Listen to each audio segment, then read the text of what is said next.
Round two. Hey guys, welcome to the first Alpha League podcast of season six. Arivor here, TO, and I'm joined by my two guests tonight. Do you guys want to go ahead and introduce yourselves? My name's The Wolf. I played in season 5, and as a result, I streamed a couple of my games. Erever thought that I streamed pretty well, and here we are. That said, I'm not the important one here, and you might notice that there's one face that's missing currently in the stream right now. It's EDT because he's on his phone, so he can't both be streaming here and in the Skype call. But we have EDT who can introduce himself. But suffice to say, he did really well last season. EDT, go for it. What's up, guys? I am faceless. That's how I am.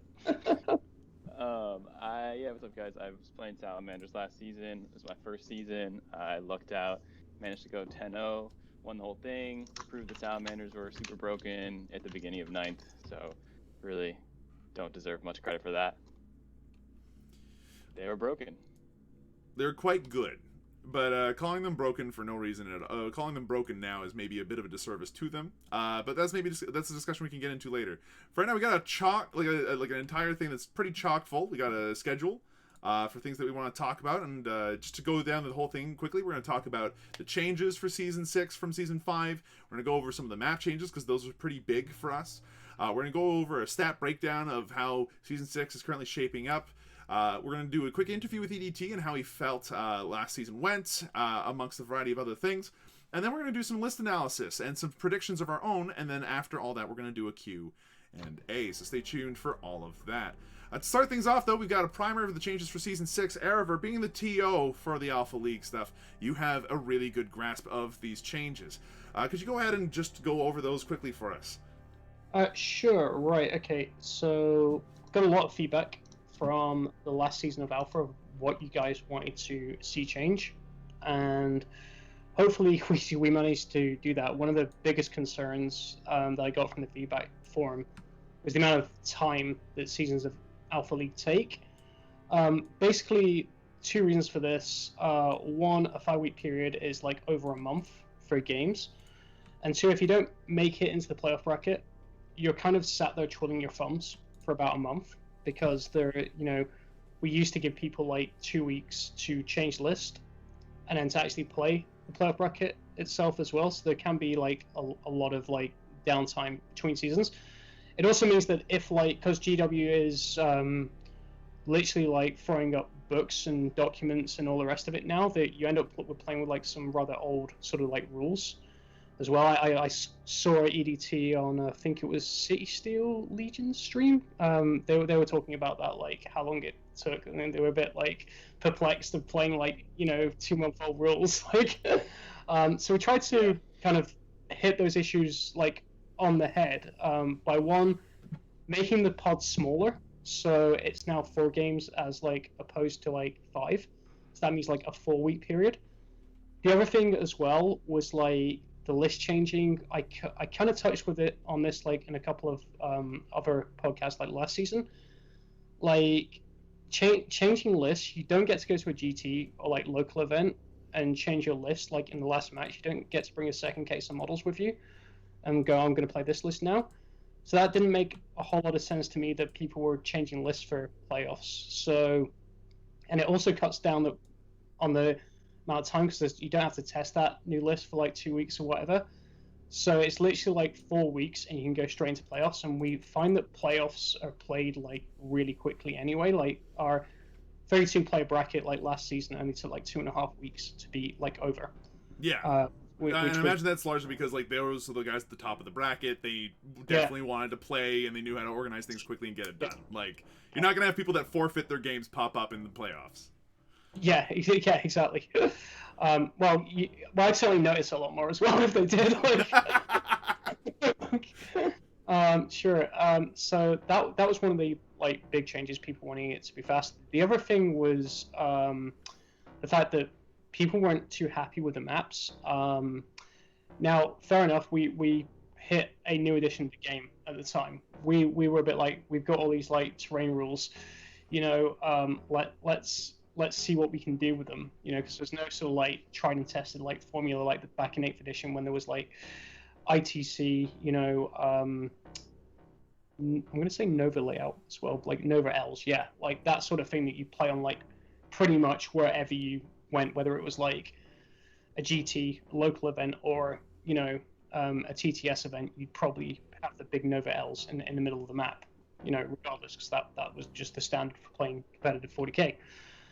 So we tried something different. Some people did like the map, some people didn't, but we wanted to get more to like a standardized sort of like map system to work with. And fortunately, Lockjaw did provide that, and I asked him, look, Curie brought it to my attention first, sorry. So Curie went, check these maps out.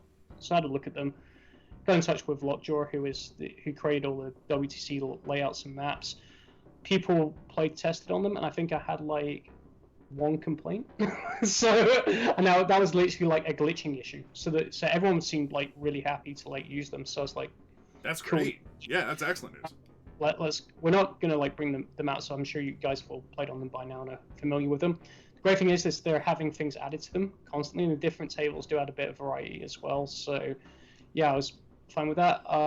The third like big change was something we'd never done before, which we should have had in place for a while, because EDT can comment on this. There was some issues with his opponent in the final, I believe, and we didn't really have like a system to like protect like good sportsmanship in games, and to make sure that your games were like fair, basically, like your opponent's doing like nothing untoward, they're not trying to do this, that, and the other. So we had no like code of conduct or like carding system in place in alpha, and I know like 99% of people, I've played with a lot of people on the server, and they're great, they're fine. This, that, and the other. I mean, put it this way: there was one person, hold on up name, who's got a red card, who's before the season even started, and he's now banned from the server. There was that many complaints about this individual. Obviously, not gonna name them on the stream or anything. It's not where you want to be.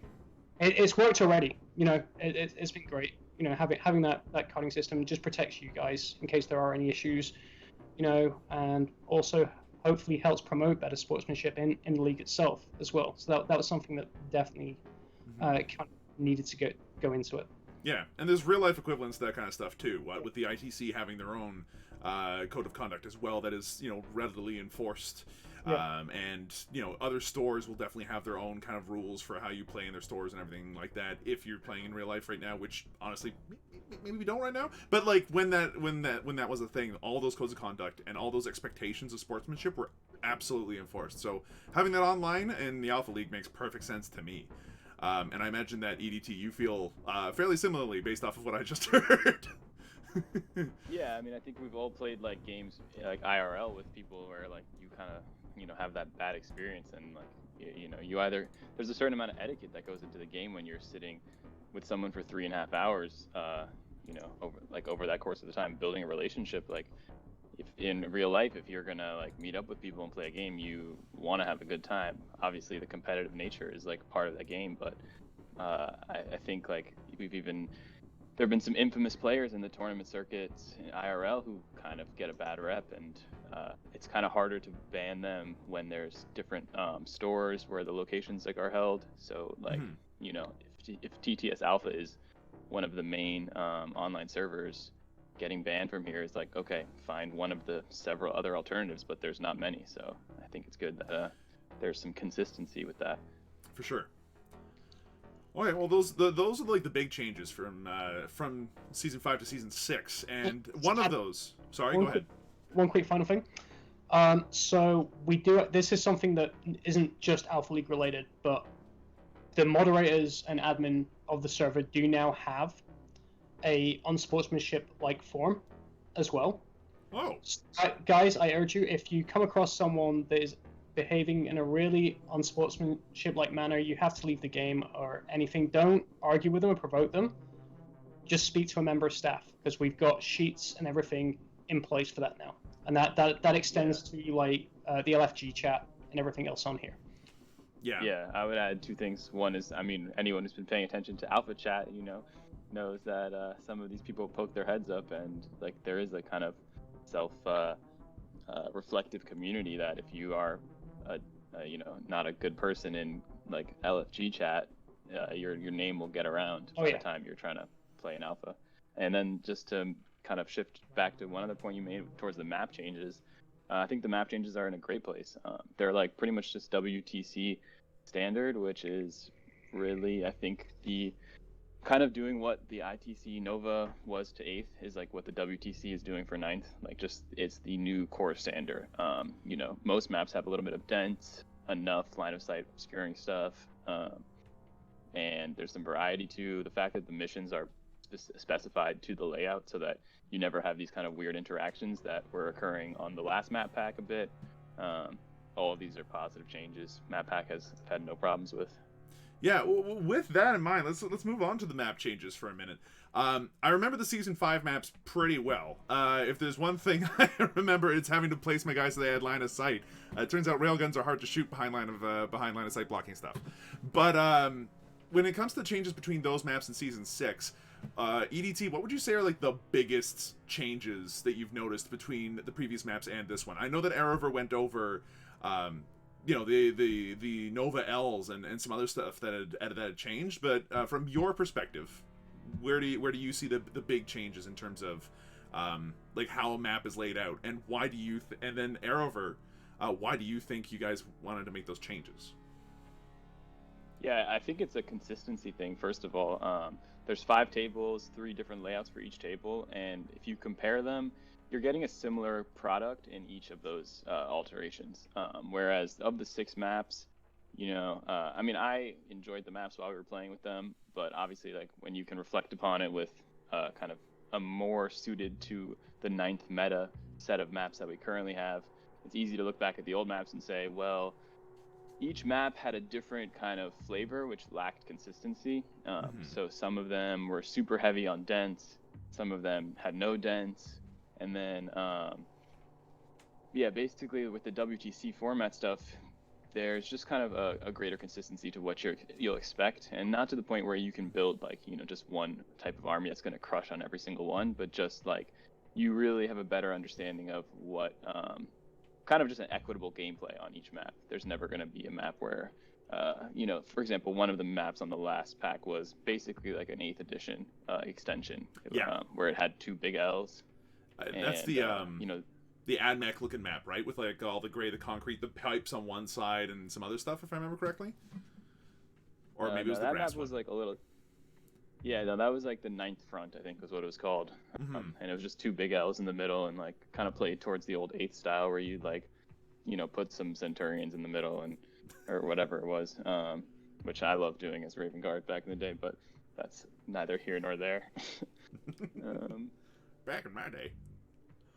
But okay. So in that case, Arover, when it comes to all those distinct changes and like kind of, I guess, standardizing what each map's theme ought to be, why did you end up as the TO deciding that was the way to go rather than keeping that individual flavor for each map and kind of because one of the arguments that pops up in my head is having those individual maps with individual themes kind of adds a different spice to the tournament in the sense that every map is going to require different strategic decisions, and that kind of variety is interesting. It does test the general. By keeping it consistent, though, you could easily argue that it's more competitive. Is that where you ended up going for, and is there any additional reasoning for making the maps more consistent? We were one of the reasons that I'm going to be honest. One of the reasons is we were pushed for time. Like fair point. I'm going to be totally honest with you guys. We were pushed for time on maps, and I kind of didn't want to use some of the maps that we used last season. Trying to get like one person to like make like an entire map pool just off the bat for free is like really hard, but Lockjaw had gone and done it. Also, for free is a big ask. Like, that is a lot of time and effort that goes into making a map, folks. Exactly. So Lockjaw had already done it, so that was like the biggest like plus for me, and they're good with the other thing. You don't have like any sort of like silly weirdness going on like we did with like some of the maps like last season I found in a couple of places, and then I was like chasing individual people up, like, can you change this please? Because we had like 4 different people like making maps. Mhm. Whereas now, if there's any issues, I just go straight to Lockjaw, and it's a lot easier, and he fixes it like really quickly. So that's definitely like a big like plus, and less of a pain for me to like sort of have to try and sort of like work out. Shout out to going- Lockjaw. Everyone go give him a big virtual pat on the back. Like, Oh yeah, sure. Yeah. The standardization is something that people kind of get used to. I mean, it's great to have all this like fabulous, like, you know, what I refer to as like fluffy terrain for more sort of like narrative sort of based games where you get into some like interesting sort of like terrain rules and this, that, and the other, and everything. The sort of thing that you never see in competitive play, because it does give one player an advantage. Is the other thing. Like, for instance, I played Death Guard, and a couple of the maps I played on are just full of like woods, and I'm like, okay, cool. So I am -2 movement on everything in my deployment zone, you know, and to me that's kind of unfair, putting my army, already a slow moving army, at a big disadvantage. yeah. Like, wait, you know. So and then other people are like, well, I play a like really melee heavy army, and there's like hardly any like line of sight blocking, so I'm just gonna get like shot off the board in a couple of turns before I even get to really do anything or have much of an impact. So I think the standardization adds a lot to it, because it makes it more balanced over a broader spectrum Yeah. of play styles for armies, for sure. So that's great. Like, kind of like how the 2 Nova Elves did in 8th edition to a certain extent, although there was still some sort of issues running certain style lists with that. But I think it does standardize it a lot more, and I just think it's just a lot better for the game, you know. Yeah. And the different tables do add like a slight variation in how the maps do function as well. So yeah, I think it's really good. Yeah, and it's not the first time that this is happening in competitive Warhammer anyway. Back at the end of season, 8th edition, back in the last like IRL seasons for the LVO and such, they did have a standardized table layout for the top tables, and it was really well received. So, I mean, it's a different game. 9th edition is a very different game than 8th, and we can definitely spend an entire podcast episode talking about that. And we can ask EDT what he thinks about some of those differences. But yeah, this makes sense. And honestly, if you're playing the Alpha League right now and you're looking at these maps, you know, give feedback is one thing I can absolutely request, but also like try to encourage. Because that feedback is what allows people like Lockjaw to be able to work on the maps and make them a bit more fun to play on, if they aren't fun already, which, I mean, according to popular opinion, they are. So, big thumbs up there. But yeah, give feedback, talk about them, and play on them, and see what you guys think as well. I think at that point, unless if there's anything else that EDT or Erever want to add to the map changes... I think we've covered it. Excellent. They just seem they're pretty fair. Like you can roll up to every map and know that there'll be an adequate amount of terrain, line of sight blocking terrain, particularly. Mm-hmm. Which, you know, there were some maps in the old pack where you're like, if I roll up against a shooting army and we draw this one with no dents, like, I'm in trouble. Yeah, and if anything, it'd be really, really nice if like one day we could talk to Lockjaw about how you know, they felt making the terrain, and like what the appropriate amount of terrain is, because I know a lot of people have been asking about that, to the point where Tabletop Titans made a 2-hour-long video almost just talking about how to make terrain for a tabletop. So I'll have a word about getting me on here one week. I think that'd be a really good idea. Yeah. So I'll have a word about getting me on here one week. So that we would be can super sick. answer all your guys' questions about the maps and everything else as well. Yeah. Yeah, For so sure. if you can tell, we've got ideas. So, with that said, though, let's go ahead and start talking about Season 6, and very specifically, like, a stat breakdown, I guess, of where we're currently sitting. Do we want to start with the website itself, or do we want to go into, like, the stats straight up? I think but before that, I realized that I updated my sheet and didn't send it to you. We're gonna discuss season changes. Like, EDT was pretty key on talking about, like, Oh, yeah, sure. that sort of thing. So we're looking now from season 5 to season 6. I'd say the biggest changes are with an army that I'm not too familiar with, but luckily EDT is, and that's Space Marines. Yeah, definitely. I hopped on the new bandwagon from Salamanders to White Scars because I'm a shameless meta chaser. And why not? When you paint your dudes as successor chapters and run them as whoever the spicy flavor of the week is. You heard it here first. EDT's right. a dang meta chaser. Yeah. I mean, also, yeah. So we're just gonna talk about what's new since last season, which is not the Blood Angels book, but instead. Nice try, a couple of you on your list, by the way. Like, yeah. Yeah. Can't put that past me. I don't know how you have. Battlescribe I didn't even update, but I had a new Blood Angels list. I was like, what? Yeah, we do have Space Wolves, which are pretty well represented, given that. Yeah. And are also super scary. Mm-hmm. Definitely solid army right now. And then Space Marines, yeah. So like a lot of books are not out, and with the change to indexes, right, a lot of these supplements lost stuff. Yeah. I know Dark Angels lost some things, but then they also got some things. Oh, yeah. Boy, did they. Space Wolves Yeah. did as well. Mhm. Like Space Wolves in the index, not the supplement, have access to the stratagem that gets them additional hits on sixes. That really made Ragnar an absolute blender. That doesn't exist anymore. At least not with the supplements. Right. So as it stands right now, currently in season 6, I don't think that's a thing. Like the supplement is not a thing, and so as a result, you don't have access to the special secondaries. Though Oath of Moment from the Space Marine Codex, which is in it, is like way good enough. But yeah. No, we do have Space Wolves. We do have Space Wolves. Never mind. So yeah, you guys. So in that case, we don't have Blood Angels. Scratch what I said. We don't have Blood Angels or Death Watch, I assume, since they came out at the same time. Right. I believe so. So, never mind. Sorry. What I meant to say was, scratch everything I just said. Space Wolves have access to their supplement with all the secondaries and everything, but Blood Angels don't get access to their super cool Black Rage captains now. They don't get access to all the new rules that they have, their own secondaries, and their new version of the stratagems. They do maintain their old version of the stratagems, which means that Descent of Angels is, like, still a thing that is used. Guard is still great. Yeah, like still amazing unit. Like, yeah. You know.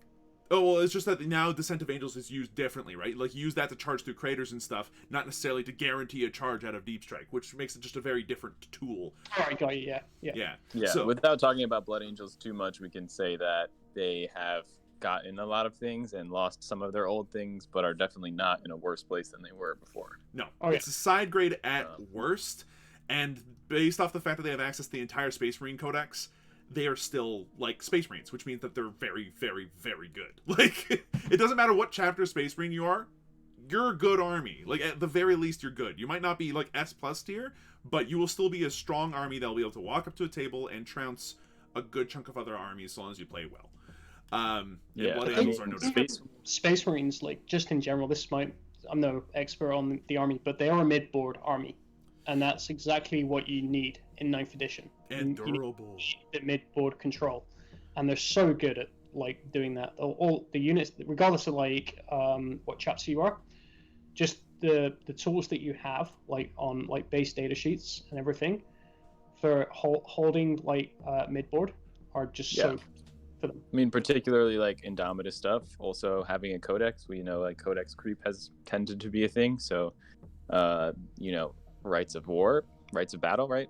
So you can just get OBSEC on Blade Guard. Like, that works well in pretty much any list. Pretty much most of the Indominus stuff, like, we don't need to harp on about Eradicators, but we know that they're pretty solid.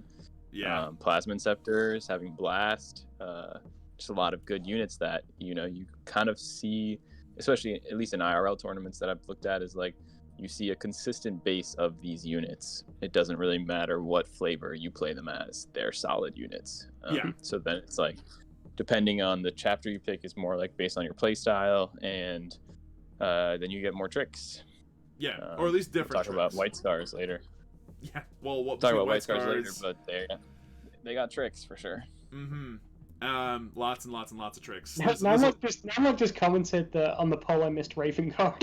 Like, they're that stealthy that I just forgot them. I'm sorry. Oops. Again, not that Raven Guard are bad, but their chapter tactic definitely took a hit. So yeah, that's a bit rough. Also because of the fact that like -1s to hit are kind of are being capped. Like, I get it. I used to love playing Ghost Keels because the -2 to hit made them actually relatively durable. No more. Yeah, if you're playing Raven Guard right now, you're playing Raven Guard Successor, and there are some builds that are fine. there was at least one dude who placed like top either 1 or 2 at some like RTT or something with like Raven Guard successors. But I mean, they've as this guy said in the chat, like they have fallen pretty far from back when end of 8th, like Centurion spam used to be a lot of fun, although super Alpha Strike dependent and difficult to deal with if you got hit by it. Like there wasn't much you could answer that with, which is why Centurions probably got nerfed, and honestly with good reason, maybe a bit too hard though. But from there, did we want to actually start going into talking about those kinds of meta changes a bit more, or do we want to move into stats at this point? Just gonna say, like, I've checked about 50 lists that have like a Master Apothecary in them. So yeah. That's the big thing. For Space Marine, like the one thing that definitely is super important in 9th edition right now is durability, so that we can keep your guys alive and on the table. It's why Necrons, like Silver Tide with the Silent Kenning backing them up, like Necron lists work pretty well. But it's also why the Master Apothecary, like the true warlord of Space Marine armies, to borrow from Brian Cullen. Yeah, like Brian Pullen, sorry. Yeah, he's in every Space Marine list. And if you're not bringing him, you're gimping yourself horribly. Like 6-up Feel No Pains, healing a bunch of people. Apparently he's a Tech Marine as well that repairs an ATV a turn. I mean, I don't know what that's all about. Like, that's actually not popped up as often in competitive circles as you might think, though. Like, yeah, it's cheesy and annoying, but most people are just as happy to bring up like a Terminator or an Aggressor or something. Yeah, you're not playing against the thing that gets me is you're not playing against a 2,000 point army. At that point, you're playing against literally like a 2,150 point army. Oh, the salt. You know, it's the trick is to make sure you just have armor piercing and kill everything in one go. We're gonna have to see how this changes. I can hear your power armor phobia. Well, I mean, to the point where you start playing Death Guard, though. Jen actually brought up a really good point in the Alpha Judge chat the other day. He's like, so shouldn't technically like an apothecary have like summoning points? And I was like, I'm not going to house rule that. That'll make people too angry. It's also interesting to me anyway that after playing my Necrons a couple of times, like I have a harder time resurrecting people, like, you know, from dead to mint than an apothecary does. Like, for good reason. It'd be nasty if I could just bring back a destroyer every turn. But like, dude, it's really nasty when they bring back an aggressor every turn, or they bring back a blade guard every turn. Like, they're already hard enough to shift. Good grief. It's really, really good. And the fact that it makes that stratagem 0 CP is excellent. Plus, so I'm gonna offer the sort of counterpoint to this. Just quickly, just putting a bit of like tactical competitive spin upon this. So, how do you deal with something, you know, like this? EDT, like, what do you think? Yeah, go ahead, EDT. Take the question. Yeah, I think the ATV thing is like overhyped. Right? Like, there's this fear that comes out. People are, you know, first it's Eradicators, and it's the ATV thing.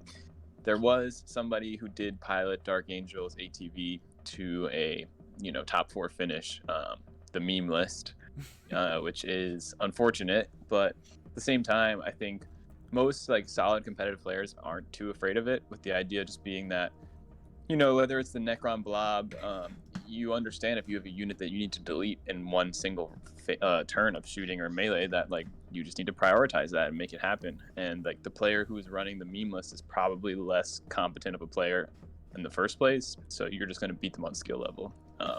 My apothecary just runs around picking up busted plasma ancestors who've blown themselves up. That's like all mine's good for. But I think like obviously the Feel No Pain like adds a bunch of utility. Yeah, there's ways. It's kind of broken. There's things in every army that's kind of broken. No one's asking for summoning points for green tided orc boys. Yeah, that costs 3 command points. It doesn't just happen for free. Yeah, that mentioned though, there's also some pretty severe weaknesses to the ATV, and that it's a big unit that's easy to focus. Like, it is not hard to see those guys. And so if you've got good high AP damage, like good AP and damage weaponry, you can wipe it out. Like, even the Tau looks at that list and goes, you know, it's really not that bad. I've got a relic bearing Riptide sitting in the back that can wipe out 2 of those ATVs by itself, and they won't have any ability to stop it because I got AP -4. They don't have an invuln save. In addition, sure, you can get one back up, but again, their damage output is kind of average. The only reason why ATVs are even talked about is because of the fact that they can get resurrected. If they couldn't do that, ATVs would not be talked about at all. So the trick there really is the Master Apothecary, and every army does have some way of like dealing with it. Rallo does bring up a good point. There is a way to jink the ATVs using Dark Angels, but Dark Angels currently are really running with their Terminators with the inbuilt transhuman physiology and just slamming that somewhere in the middle so that way that you can't get to them. I think that's where most lists go. If people want to go down the ATV route in Dark Angels, again, they just don't have the output necessary to really stop your opponent from doing whatever they want, even with invuls, which some lists can just turn off. But like, if you want to kill the Master Apothecary, that's where strong fighting units come down. Knocking down the ATVs and potentially getting to the juicy nugget in the middle is a good way to do it via shooting. And if you have snipers, like Necrons do have access to death marks, and they're not great, but they are good enough. And the 10 of them hitting on 2s, wounding on 3s, mortal wounds on 6s can absolutely rip through an Apothecary. It only has like 4 to 5 wounds. So, I was going to say, I think it's like a lot to do with resource management. Like, this is coming from like an opponent's perspective, because I've never played like Lost Marines in my life. Like, looking at what tools you have and going, do I have enough power to kill this in a phase or over like 2 phases? Right. And if you don't, just ignore it. Like, you know, sure, you're gonna take some multi-metal shots like every turn. Make sure that those shots go into your most beefed up, like defensive, stratagemed up unit as possible. You know, I mean, that's easier for some factions than others. Like, it's really easy as custodes. Yes. For example, you know, you can just go, right, these guys are on this objective. You need to shift them. Oh, by the way, I'm going to -1 to your strength. I'm going to not allow you any rerolls, you know, and I'm also going to transhuman them. You know, so good luck shifting them. That's that sort of thing. But if you've got the resources to do it, and it makes sense, like, for you to get rid of this unit, then that's the point where you have to. That's one of the whole points of like getting into like. I know we've got a few new people that have never played an alpha here, so I'm just trying to explain this from experience. Mm-hmm. It's about managing your resources and managing them well every turn, and looking at something and going, do I need to kill this? What's the point in me killing this right now? And just trying to think like that. Just taking a few minutes, just looking at the board, zoomed out, and looking what do I need to kill that's going to help me put me in a stronger position, like every turn. Yeah, and honestly, ATVs are usually near the bottom of the list. Like, they're not. Yeah. Even with Rites of War, which they'll outpace remarkably quickly, if the player is not careful. At that point, like, why are you using ATVs? They move faster than your Warlord does. I don't get it, unless the Warlord's a jetpack. But like, ATVs just don't do enough. But like, where again, the Master Apothecary is definitely where it's at. And if you've got a strong melee presence, you can usually punch through to that thing and kill it. Which is why Blood Angels, White Scars, Harlequins, those kinds of armies, like even Sisters of Battle, with the appropriate placement of their Zephyrim and their Seraphim, can easily deal with that kind of stuff against a mediocre kind of player. They also have the bike keyword, so they're not shooting into combat. Yeah, that's the other big thing. Like, they're bikes, so they can't even. I've played games where I managed to like wrap like ATVs. And that's hilarious because they can't shoot you. I imagine doing that with a few gods would be mighty entertaining. You want to use your stratagem to break out here and lose them on like 1s and 2s, you know? There's still Space Marines in combat. They can still sort of punch, but they punch like 2 intercessors, right? So it's still not that scary in combat if you've got a dedicated melee unit or a dedicated tying up unit to like deal with them, because either you've got the bodies or you've got the durability to deal with a basic Space Marine no problem. If you're charging with a very weak glass cannon into those things, you better be killing them, and if you're not, then that's a whole other problem. You've lost on a different level at that point. So yeah, the Master Apothecary is definitely a problem. The ATV's not so much. You're echoing, by the way. You need to mute yourself on no. I'm probably echoing to you, but I'm wondering whether or not I'm echoing to everybody else. Yeah, so go ahead and mute me on Alpha. Rallo was speaking that that for a minute it went silent, and that might have been because of reasons. Again, this is episode 1. It's episode 1. We're getting through. At this point, look, that's a big hot topic.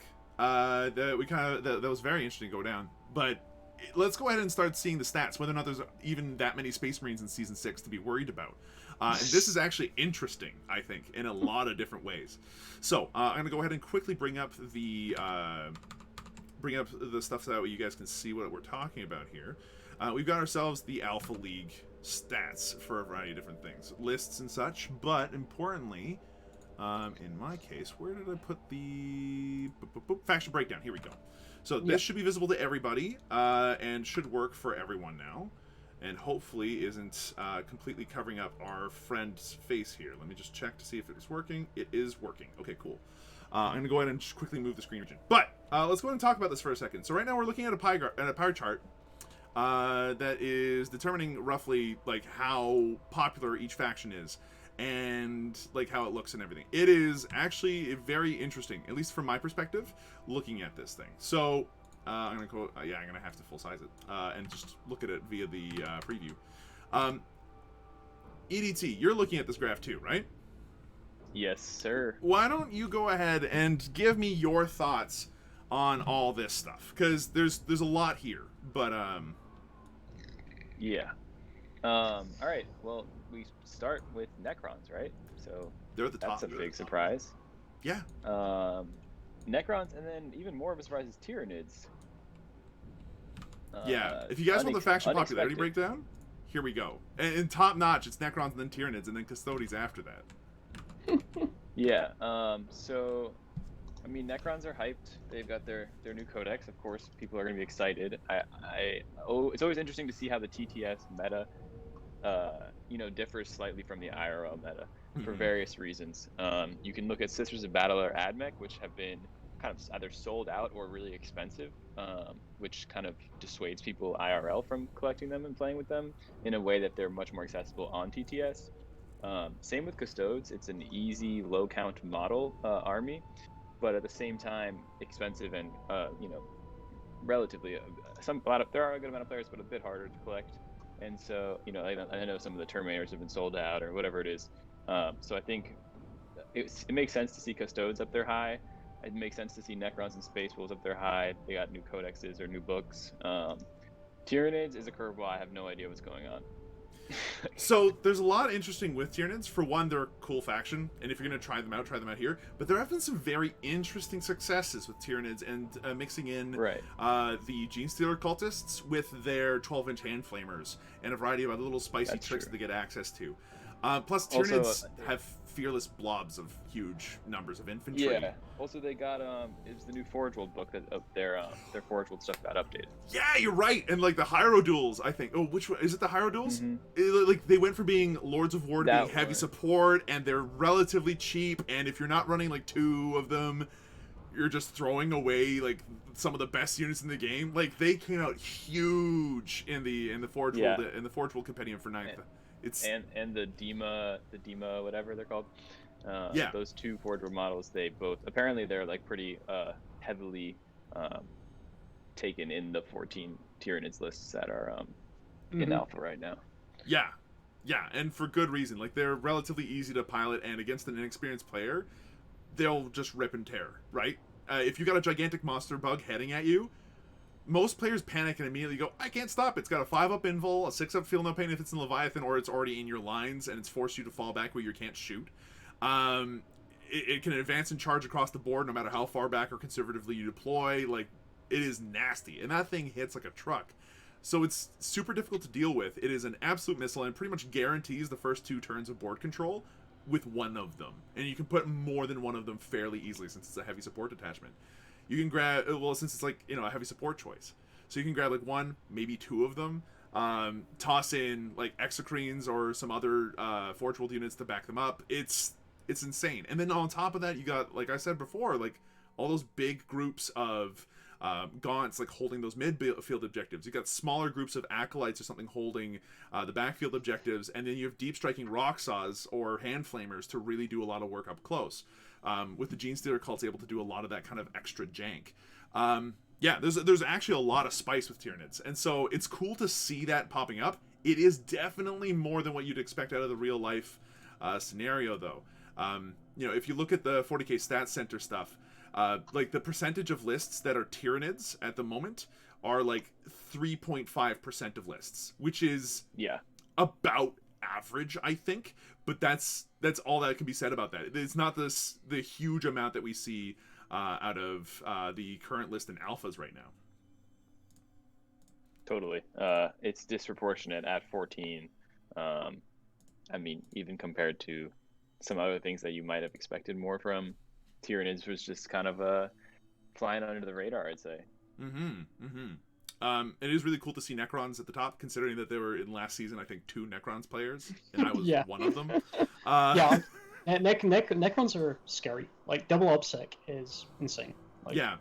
Relentlessly Expansionist plus the Eternal Conquerors is really just a brain-dead, easy level of, like, just play lots of things, sit them on objectives, and hope your opponent doesn't kill them off, which will be hard for them to do. You got the Silent King. I don't even know where to begin with that guy. Like, I've never seen a data sheet with so many rules. Like, it's an AOS level unit. Like, that's an Age of Sigmar sized data sheet. That is intense.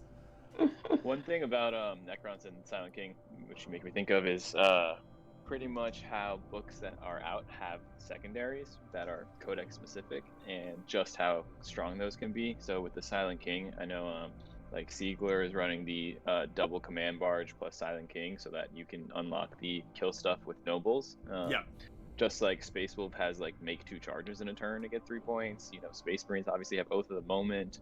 All Space pretty Marines much. I mean, Space Wolves have their own one, so it's like anytime that you think out of the 3 or 4 or 5 secondaries that your book is going to provide you, there's going to be at least one that might be better for your list build than anyone else has access to, and that kind of shows some reason why those books are better than the non-book lists that are still catching up. Yeah, and like that's again an entire podcast discussion all on its own, because talking about those secondaries secondaries is a big topic. We'll cover that something in the future.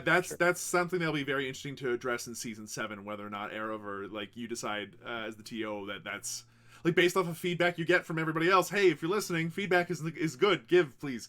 Like having access to those book secondaries is a very strong bonus, and I know that Mikey from Hellstorm Wargaming had made a video talking about whether or not secondaries should be a thing that's allowed in competitive play from the books specifically.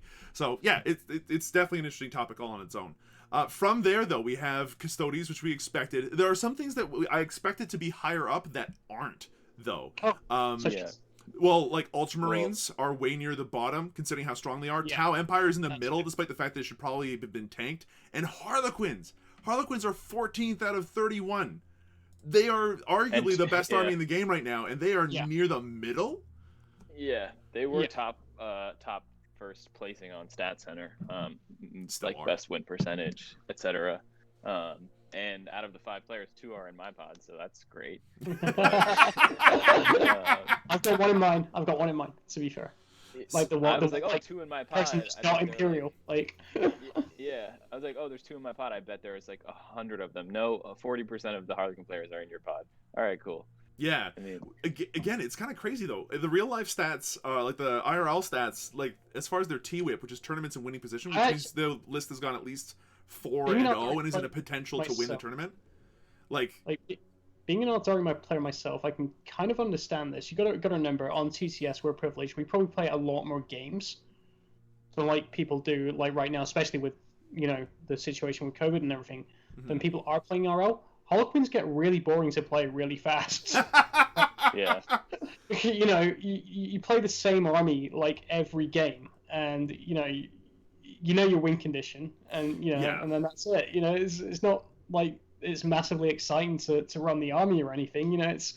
So I can kind of get that, like maybe some people like don't want to play Harlequins. Burnt out on Harlequins. We're playing them like. Like it's like it's another Frozen Mask list, or it's another Soaring Spite list. There's no real other differences, because as soon as you start splicing in Craft World Eldar, which is a list that actually did well recently. They spliced in some Craft World Eldar for some ranged fire support, but usually splicing in any other Eldari faction in there tends to diminish the power of the Harlequin list. basically. It's Yeah. nerfing yourself because it's the CP loss that's like huge. Like that's like the main thing. It's like 2 That's- CP, considering that the rest of the game you'll have. You're getting like an extra relic for Harlequins. You're probably using Pivotal Roll as well, so that's like a 2 CP down, and then you're losing like another like 2 CP to like soup in something. Yeah, So you're down to 8 at that point, and all your good stratagems are like 2 CP. yeah. You know. That So- said, you only need your stratagems for like the first 2, maybe 3 turns. I And if could you haven't won by then, if you haven't broken their back by then, you were going to Yeah. lose anyway.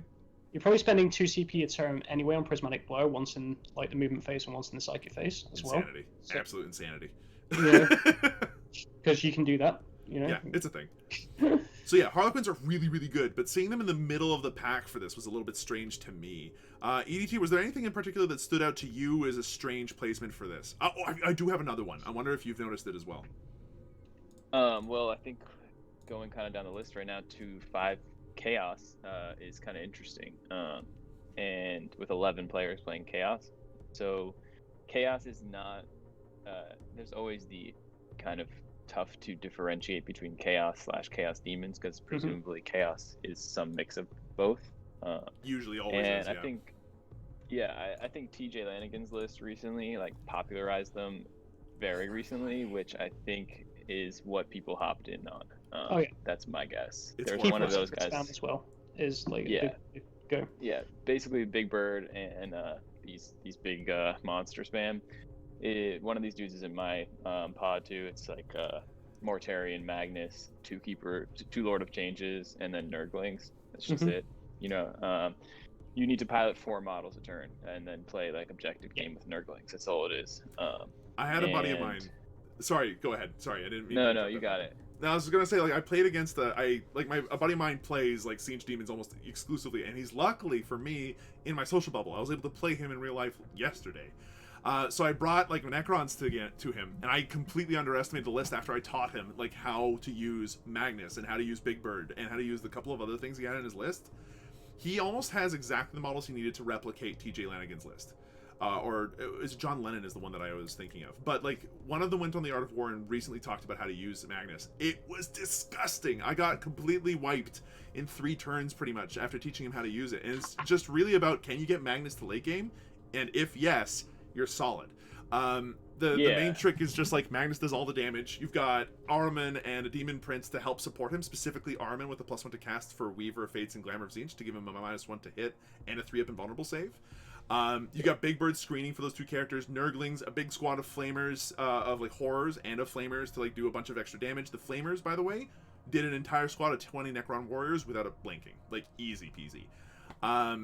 Yeah, it's a very nasty list, and it's not too hard to pilot so long as you play your Magnus carefully. Yeah, that's why I think people hopped on it, because the idea of moving 4 models a turn kind of appeals to the same people that were playing Big Knights. Yeah. It's also like Chaos Demons in general just are doing really good, specifically Chaos Demons plus Nurglings. But as long as you've got Nurglings and some demon presence, typically speaking, Chaos does fine. But you do need that aspect to it. If you play mono Chaos Space Marines right now, you're not having a good time. Oof. Mono Thousand Suns are awful. Yeah. Mono Death Guard does not work unless if you splice in demons with Nurglings. It's definitely a bit of a rough patch. In Also, that now respect. that Death Guard lost, they lost the Termite Drill, so now you're really kind of just in a bad spot. Yeah. Again, the reason why Well, Death Guard it's plus fine. Nurglings does okay though. I'm gonna. So that's why Erever picked them up. Yeah, of course. I've got to play Antimatter. Like. I see a challenge. I will take it. Gauntlet accepted. I'm gonna throw the gauntlet at your face. You're talking about the guy who in Alpha Season 3 played Ulfway to top 8, you know? Oh my goodness. So yeah, which Erever and I are opposites. He's like, "Oh, Death Guard are bad now. Let me play them." And I'm like, "What's the hot stuff? White Scars. Let's go." well, I played Necrons in season 5 before they got their new codex, and I played Tau in the season after that, in season 5. So like, I hear you on the whole. I'm gonna try to play the hard army and see if I can make it work. Play Hardball. Yeah. Another thing I was going to say about like Chaos Demons is right now a lot of people are looking at like the secondaries, and they're going, does my army need vehicles? No, I'm not gonna run them, like, because like Eradicators exist. That's like a really easy like secondary just to max, because vehicles do not last long in the game right now. It's just a really sad fact. They're not as like resilient as what they should be. So so I'm not going to run vehicles if I don't have to. What if I'm playing? I'm going to play elite troops because they're what scores points and they're survivable. So at that point, when you're looking at like secondaries for like killing stuff, there's not really like any options at all, and you're not running forward. There's no like gangbusters like there is in ITC. So if you're a Chaos Demons player, playing these like big demons gives you access to 2 great secondaries. It gives you While We Stand We Fight. So you just have to live like the entire game with like your millions of defensive buffs and the rest of it, and character protection and stuff like that. It also gives you access to Psychic Ritual as well, which a few people have taken. Get a big caster into the middle of the board and just do it. So that's like two secondaries like right there. They all move really fast as well. So you're looking at like engage on all fronts as well. Like pretty much in the 3 points every turn. Easy.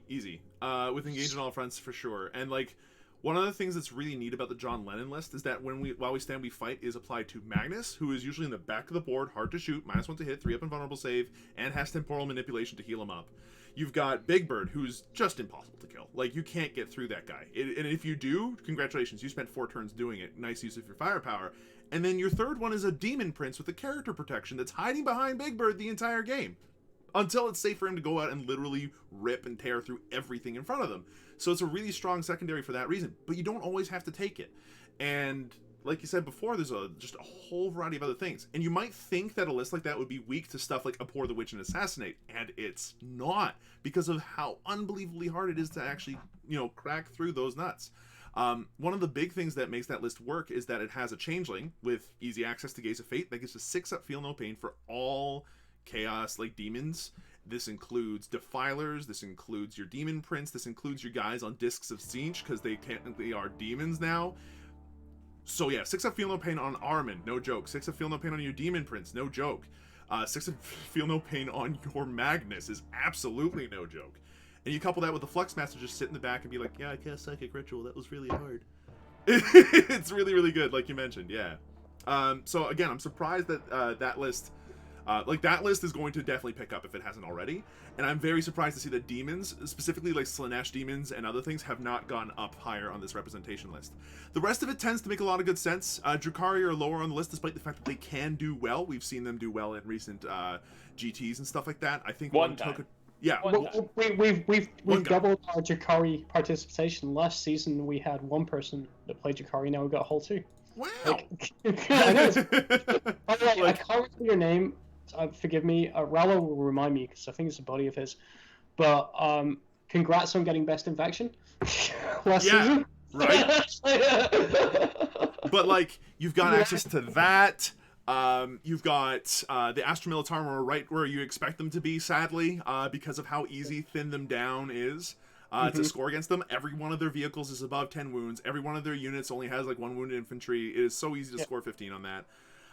Raven Guard are surprisingly low for a Space Marine faction, as is Space Marines as a faction down there, but the rest of the Space Marine factions are right up where they need to be. You've got the White Scars, you've got Basic Imperium up there.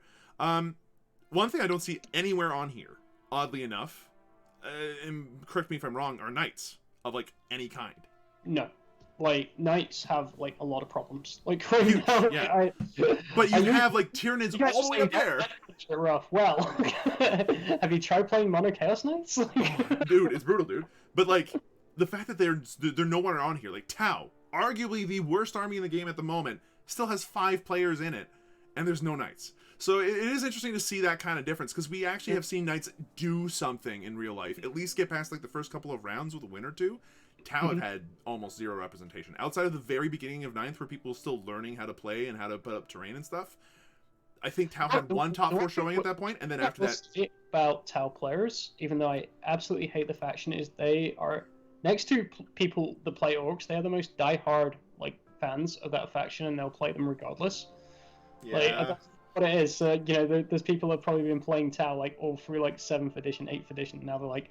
Yeah, we know we're not in a great spot. We're just gonna play them in tournaments anyway, because we love the models. We love our Gundam wings, Yeah, and like, I've got a shelf full of them right next to me, and like, I love the faction.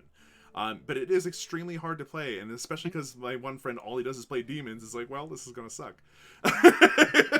Take an S plus tier army against not that. It's a rough day every time I go see him with those guys. But yeah, past that, like honestly, there's nothing really super like that just breaks There's out. nothing that surprised me like with this. Like the Craftworlds has picked up a little bit. Like A little bit, but Eldari as a whole make up 9% of the field. So this is like the next. that's like a lot down from like last time for sure. I would say like surprised there's not more White Scars. Yeah, a bit. But like White Scars are hard to play though, right? Like White Scars are one of those armies that you have to wait till turn 3 to really do, because if you get blitzed in those first 2 turns beforehand, it could actually be bad for you. So if you go up against Harlequins, they can actually put in a lot of hurt on you really early, and that will hurt White Scars. The majority of a White Scars army doesn't get really, like, they get scary, but they get much scarier once they start doing 2 damage per Assault Intercessor's attack. From what I've understood. I mean, you're kind of right. I would point out that getting rushed by Harlequins, like, I personally, I mean, I might eat my words if I don't beat the 2 Harlequin players in my pod, but I don't really think that you almost don't have to wait till turn 3 with Harlequins, because they're all 1 wound models, so I don't need damage 2 anywhere, and I have high volume of attacks with reroll hits, reroll wounds. So if you want to rush me turn 1, I think I'm like in an okay place. Yeah, I think though that because of like how fast they are, the Harlequins will get the jump on you, and there's really not much you can say about that. Like even as a White Scars player, you have a lot of options for getting a unit to charge you on their first turn. Harlequins will get their entire army to hit you where you're weakest on the turn that they want to, if piloted correctly, which is where the interplay is. Like, if the White Scars player gives them the room, will the Harlequins be able to punch back? And I think that the same thing applies to a degree to Space Wolves and Blood Angels as well. Those 2 armies are extremely scary against Harlequins, because again, they still have volume of attacks. Having the ability to +1 to hit or +1 to wound makes those attacks ridiculously strong. Like even the Blood Angels at that point are like, my Chainsword that you've -1 to wounded goes back to being +1 to wound, which is really, really good, because suddenly that Shadowseer stratagem is literally just 2 CP, I think, to undo one of your benefits you get for free. White Scars have the advantage that if you're not, and I played a game against EDT and he kind of proved this point to me, like if you're not really careful with like protecting your characters to the point of like being able to get like 1 Vanguard vet base, like between like a model and the character, that character's dead. Yeah. So and that was against like Death Guard characters. So Harlequin characters are just gonna sort of like fall over in an instant, and Harlequins do not screen the best at all. They're normally like MSU or blocks of like 10 troop that are like in the backfield, so that they really don't screen the best. It's going to be interesting to see how Harlequin players do position against like White Scars, and if they do also, go or they play real KG. Mm-hmm. Yeah, also like their bikes do nothing because I have no vehicles, and their bikes don't have OBSEC, and like there's just a lot of ways where they like bounce off you. Like we've both seen how futile fusion pistols can be when you have 5 shots, 3 hits, 2 wounds, and then I roll 4. 1 save. Yeah, like it's a little rough for those pure fusion pistols, because either you absolutely murk whatever it is you're shooting, or you completely whiff, and there is 0 in between with those poor things, and you have to be danger close to be able to use them. Yeah. There are a couple of cool representation things here, though. It's worth mentioning that Imperium, when you look at the pie chart on the right there, you've got like the overall like faction representation, like Imperium, Xenos, Chaos, and Eldar. Xenos make up a full quarter of this. That's mostly Necrons, though, to be perfectly clear. It's Necrons and Tyranids, and then everything else just kind of goes pfft. Imperium is like a little bit less than what you'd see in a regular tournament setting in real life. From what I understand, Imperium is more along the lines of like 66% or like nearly 70% of representation in real life tournaments on average, which is a lot. But hey, when you got this many Space Marine releases, it's going to happen. And currently Eldar and Chaos and like Chaos is okay, largely because of the Demon faction, and Eldar are like squashed. Because with the exception of Harlequins, don't talk to me about Eldar. Yeah, with the exception of Harlequins, Eldar are in a tough spot. If you have an Eldar list that does not have Harlequins, I mean, You know what? A better way to put it. You can still play Eldar and you'll get wins, like because the Alpha Beta Strike is still there. That's not gone away with like expert crafters. No. It's just that punch has to win you the game. That's the way you've got to sort of look at it. It has to be so precise and so on point that it's gone from just like easy mode, and I'm gonna say it was at the end of 8th edition with like Mekdar, it was just easy mode. It's gone from that to playing a lot more sort of skilled, but the biggest factor was the points increases for Eldar. Eldar really sort of felt that. They were tough, and yeah. Your troops don't compare to the main sorts of like faction troops at all. You're paying like silly number of points for guys that have like toughness 3, 1 wound, and like a 4-up save or a 5-up save. Yeah, it's the cultist problem, but for Eldar instead. It's way overcosted for what the unit can possibly do. Yeah. Yeah, for sure. And I'm super in agreement with you on that one. Like the thing I think I said earlier was that if you have a Harlequin list, you're normally cutting yourself short by adding any other form of Eldari to it. Applies like it's so hard here. It's just it's a shame too, because Eldar are super super cool, and the only way to make them work is to go first and have the right list to make it work with it. Which brings up another thing. Do either of you two read Goonhammer at all, or? Yeah, of course. Yeah. So one of the cooler articles they did, and everyone listening, you should check this out. It's actually very interesting. Is that they did a couple of studies, a couple of articles on how big a difference going first makes in 9th edition, and what the differences are between certain factions going first and going second, and whether or not they won or lost.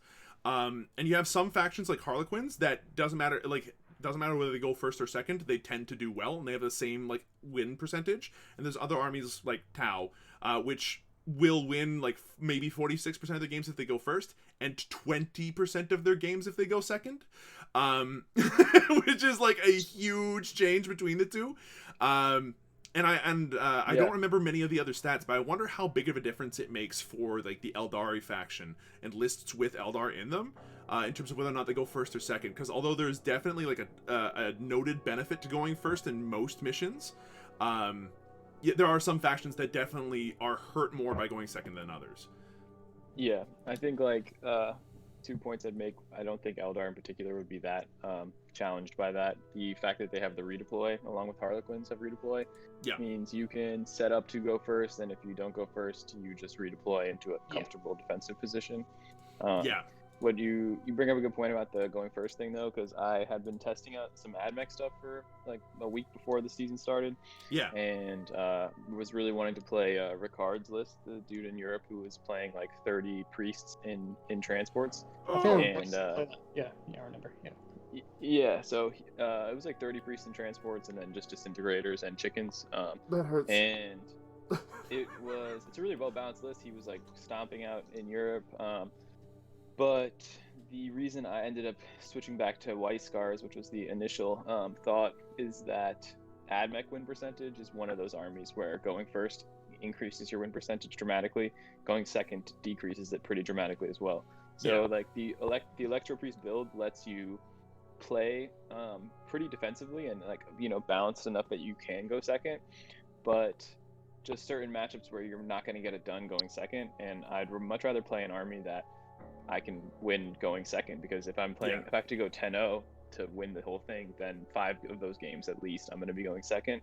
Like with Salamanders, the list I played last season, you're set up for a beta strike, so you null deploy pretty much every time. As much of your things that are just completely hidden is how you're going to go turn. Like you're set up looking as if you want to go second, and then if you don't go second, they might just they might say, you know what, you go first.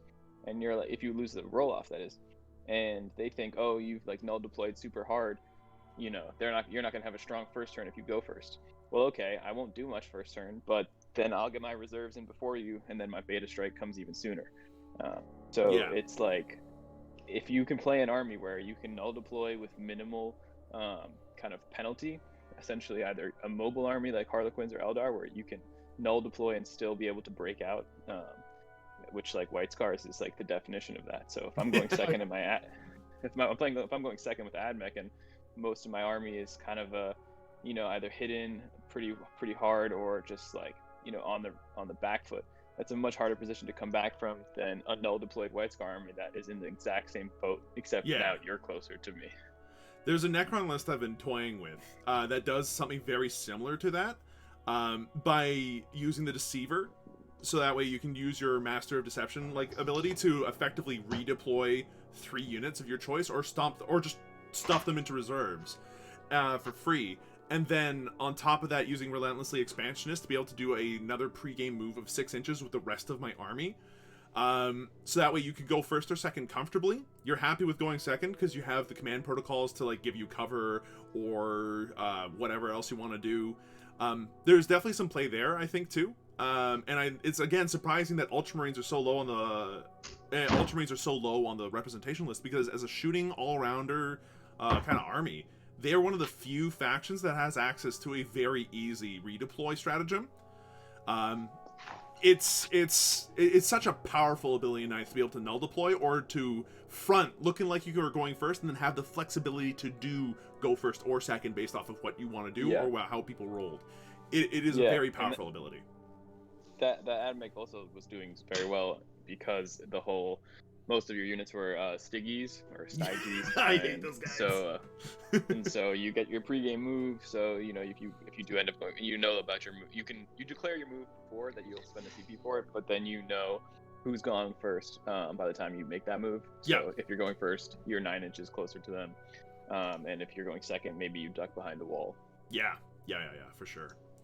Okay, well, with that said, though, it'd be interesting to either take a look at some of the lists that we've got that Arrowverse picked out of lists that were submitted to him, or if you've got any more questions for EDT. I know that EDT is, we've got an interview slated with him as well. We have some questions to ask him for sure. So, Arrowver, what would you like to do first?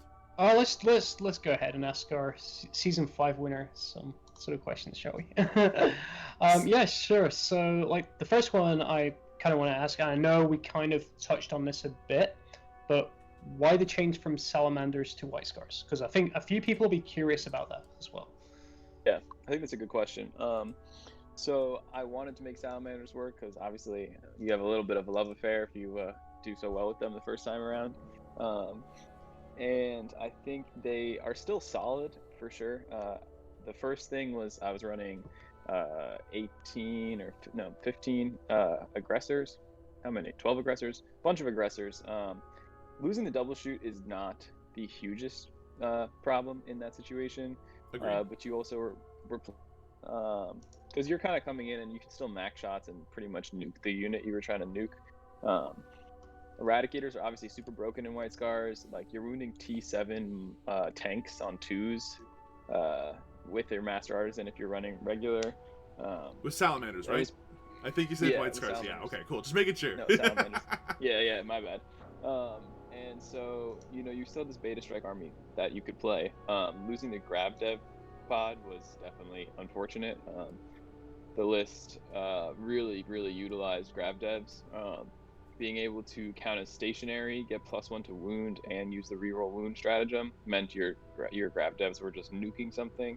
And then there was a little cheeky trick where I'd start 5 scouts in the pod with the Devastators, and then you'd kind of hide the scouts, and then you'd use the self-sacrifice stratagem so that you couldn't target the Grab Devs if you didn't kill the scouts, and the scouts would be hidden. And so if you didn't have enough line of sight shooting to clear a whole scout unit, then you could not shoot the Grab Devs, and if the Grab Devs got 2 full turns of unmolested shooting on you, you were in a really bad spot. Yeah. Because then a bunch of Eradicators just popped up too, and aggressors. So why did they not work as well? Losing the Grab Dev was a problem.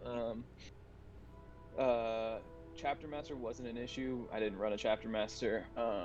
You barely needed it before, though. If you're rerolling 1s and a 2, that's still mathematically very close to rerolling all 1s and 2s. Exactly.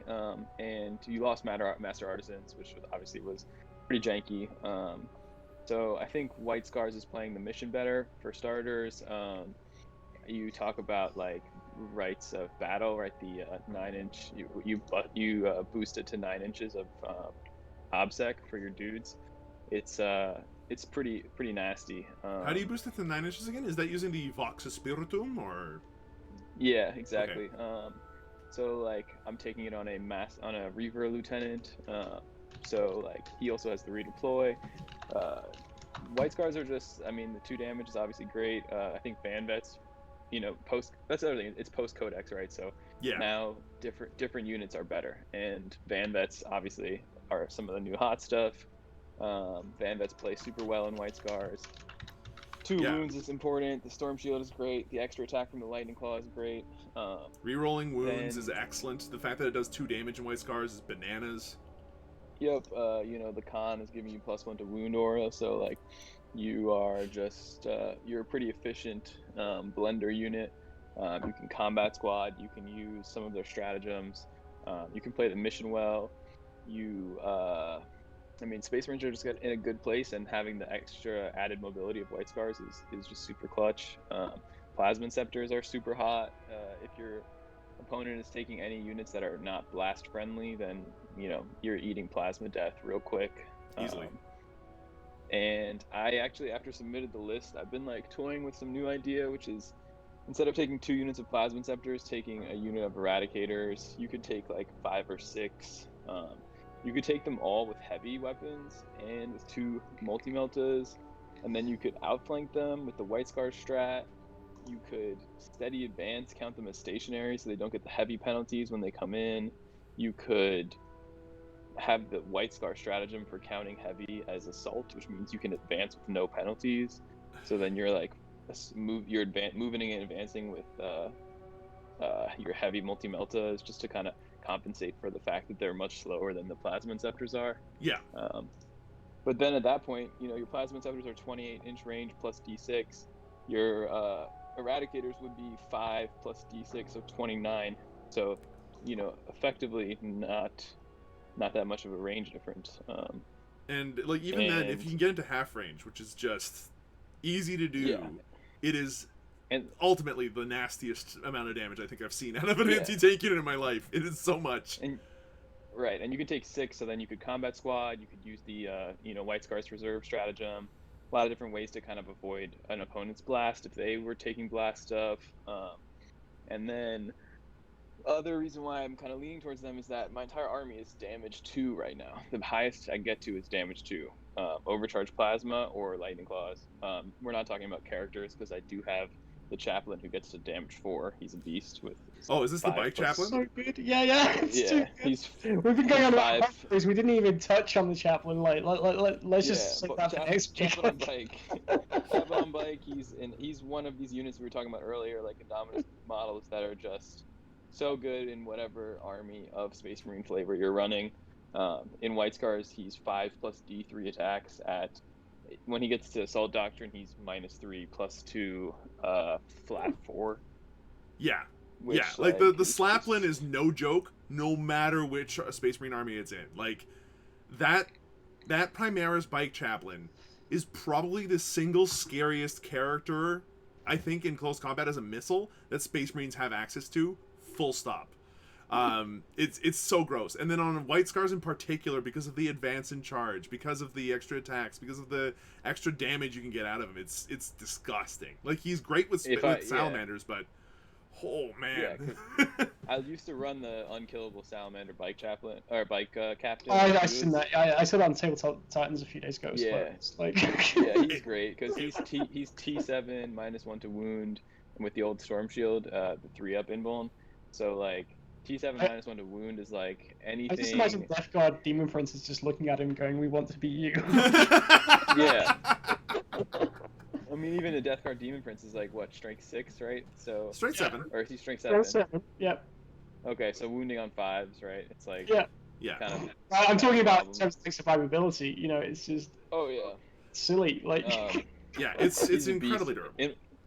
In my final game against in the finals of last season, I ended up kind of committing to a plan to deny scramblers, where I was taking up my entire deployment zone on Hammer and Anvil. All right, that's smart. Yeah, I like it. Yeah, it's really hard to do because Hammer and Anvil is bigger than Dawn of War. Yeah, because he had the oh god, he had disintegrators. Oh, Yeah, okay. no, the infiltrator guys, the little admech guys that you never really so see. And you brought Ruststalkers. close scramblers, yeah. So you take a unit of Ruststalkers, they're 70 points, and you have a 1 CP strat that lets you pick them up from wherever they are if they're near a board edge, and then put them on any board edge. So it's like a better outflank, and it's also 9 inches off the board edge instead of 6. So you figure Hammer and Anvil is a huge deployment zone. He can come in 9 inches on any of those. Like It's a deep deployment zone, but at least it's not quite as wide as like Dawn of War. If I remember, Dawn of War is just like impossible to screen out in a sense because you have such. I mean, it's shallow, but it's so wide that even if you have a horde army, like unless if you have a horde army, it's almost impossible to screen out. Hammer and Anvil, as long as you get a couple of people in the corners and stuff, you can kind of do it. But with a unit as small as a Ruststalker unit, like that is with like as small a footprint as Ruststalkers, that's tough. That's very tough. Yes. So I committed to that play, like basically bottom of turn 2, and kind of things that I didn't need holding the midboard just pulled back, and aggressors who had shot the one plane they needed to kill just decided they weren't going to get anywhere this whole game. And then basically it's like I went first, so it's like top of 5. If I can make sure that he can't put this unit in my deployment zone, then I'll secure it. So top of 4, Bike Captain runs out of screening options, and he's just like, I'm gonna do this myself, and just like hides behind a container, but screens out the bottom right corner of my deployment zone. And he just has one full turn of can my disintegrators no line of sight shooting pick up a Bike Captain? And it's like, nah, probably not. Because he's like strength 6, so I'm T7, so you're wounding on 5s, then I'm -1 to wound, so you're wounding on 6s, and then I'm a 3-up invuln because it's old Storm Shields. And so he just eats like 2 full disintegrator payloads and like shrugs it off. Just doesn't care. And if they have the 6-up feel no, like you can give them a 6-up feel no pain as well. And it's just like with the Miraculous Constitution, if you absolutely must, you can make those guys incredibly tough. Now you're usually going for Rights of War, but like you could make an absolute tank with that. That is an interesting play though to make with your captain. EDT, what do you think is the importance of denying your opponent their points, even for something like deploy scramblers? It's only 10 points, but it is also 10 points. How important is that to like deny in a game of 9th edition right now, do you think? I think it's critical. I think it's everything. I played a game the other day where I was playing against basically Lord of Change and Beasts of Nurgle, like that kind of take on the TJ Lanigan list, where you're just a bunch of Nurgle beasts, Nurglings, and tough to kill monsters. And you have to look at every single game, and like before you're picking secondaries and while you're picking secondaries, and think like, how am I going to win this game even if that strategy has absolutely zero to do with how I usually win games? So White Scars is like, oh, I want to be shoving these Vanguard vets down your throat. That's what you might think the plan is. Yep. But so I walk up to that table, and it's like, all right, I've got 2 banners in my deployment zone, so I'm taking banners. I'm going to take While We Stand We Fight on my characters, and then like probably engage as like a throwaway. And I look at what you're taking as this Chaos Demons player, and you're also taking While We Stand We Fight, but then you get stuck taking like a kill secondary, like grind them down or something. And at that moment, you're like, this game, assuming we each just get 10 on primary, this game ends with me up on secondaries, assuming I just sit in my deployment zone and keep my characters alive. Yeah. And so the whole strategy is like, I'm just going to put 2 banners up and sit in my deployment zone, and your scramblers will cancel out with my banners. We'll both not kill each other's characters. That's why we stand we fight matching. And then you need to kill my stuff to get points, and I don't have to do that to you. Yeah. So I'm just going to sit here and hold my spot. And that's kind of like, instead of throwing Vanguard vets into the Great Unclean One or Vanguard vets into the Lord of Change, it's like, I just need to sit here and protect my characters, and for 5 turns I'll win this game. Yeah, and that's exactly what happens. Very, very sound advice, especially if anyone's new to Alpha League. You should be listening to this guy. He won last season, so he knows what he's talking about. But that's really, really, really good advice. Like, if you can deny like secondaries of your opponent, you're putting yourself in a much better position. And exactly the same with like the primary as well. If you can deny primary, going into from like turn 2 onwards, you're setting yourself up for a better position. And every matchup you should be going into it and thinking like that. Like, I know it sounds obvious, like, how do I win this game? But this is why players like EDT have won events like Alpha, is because they take that sort of thought process to another level, basically, in every game that they go into. It's really important to analyze what your list does too. Like EDT, correct me if I'm wrong, but there are just some armies that need to play that deny game in order to win at all. Mostly shooty armies that don't have very durable units to stand on objectives will be like, okay, so I need to shoot you off that primary to be able to score my primaries, or at least stop you from scoring yours at all. But you're taking it a whole level ahead by playing the mission like super hard. And it's not just your mission you're playing, you're trying to make it frustrating for your opponent to play theirs. And anytime that, like, it sounds like anytime that you have an opponent that picks a secondary that you have the power to affect, you take that on as a mission of your own to affect it and make it as hard as hell for your opponent to be able to score. Yeah, definitely. And there's some secondaries you can pick that do you want to choose the secondary that you have agency over, or the secondary that your opponent has agency over? So like you know, if your options are like, do I take Assassinate or While We Stand We Fight, and your While We Stand We Fight as characters, you might say it's much easier for me to protect my characters than try to go kill your characters, and set yourself up for a situation where they might say, I'm just going to put my characters in the backfield of this game and you'll never see them. And then you've kind of banked on doing something that you're not going to accomplish. So like in that finals game, deciding like, okay, he's playing Admech, so he has a ton of tanks. Well, that's 15 guaranteed, bring it down. So if I play one secondary of his and I hold him to, you know, subpar secondary score on one of his secondaries, and assuming we go toe to toe for like engage and, you know, whatever it might be, then you're in a position to win based on that one secondary. Because often, like, as much as the game is about denying primary, you know, depending on the mission, sometimes there's 6 objectives and it's a hold 1, hold 2. In that situation, it's very rare that you're going to take both of your opponent's objectives on their side of the field away from them consistently. So you might say, okay, we're gonna average out on primary score, but I'm gonna do the one thing I can to stop your secondary from coming close to mine. And in that case, like, it was definitely a gamble to try to deny deploy scramblers, but I mean, that 10 points was he made a few mistakes on primary, but if he had not made those mistakes, that 10 points was the exact number of points between a win and a draw. So yeah, and that's the one thing with those secondaries I found, is that those secondaries can bite you really hard, which is one of the other reasons why I look at like something like Psychic Ritual, for instance, and it's a very all or nothing gamble. Ones. Progressive scoring ones. I'm gonna share my one really weird pick, and people think I'm like mental for like taking this, but it pays off every time.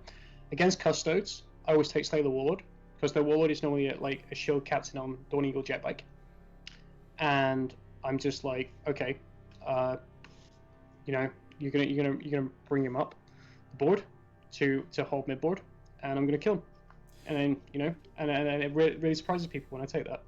EDT, you know? I have a feeling I know that you got some thoughts about that. I do too. Let's let you go first. Well, how do you feel about Slay the Warlord and other secondaries like that? It's a bit problematic. They're very niche pick. They're very niche pick. Yeah.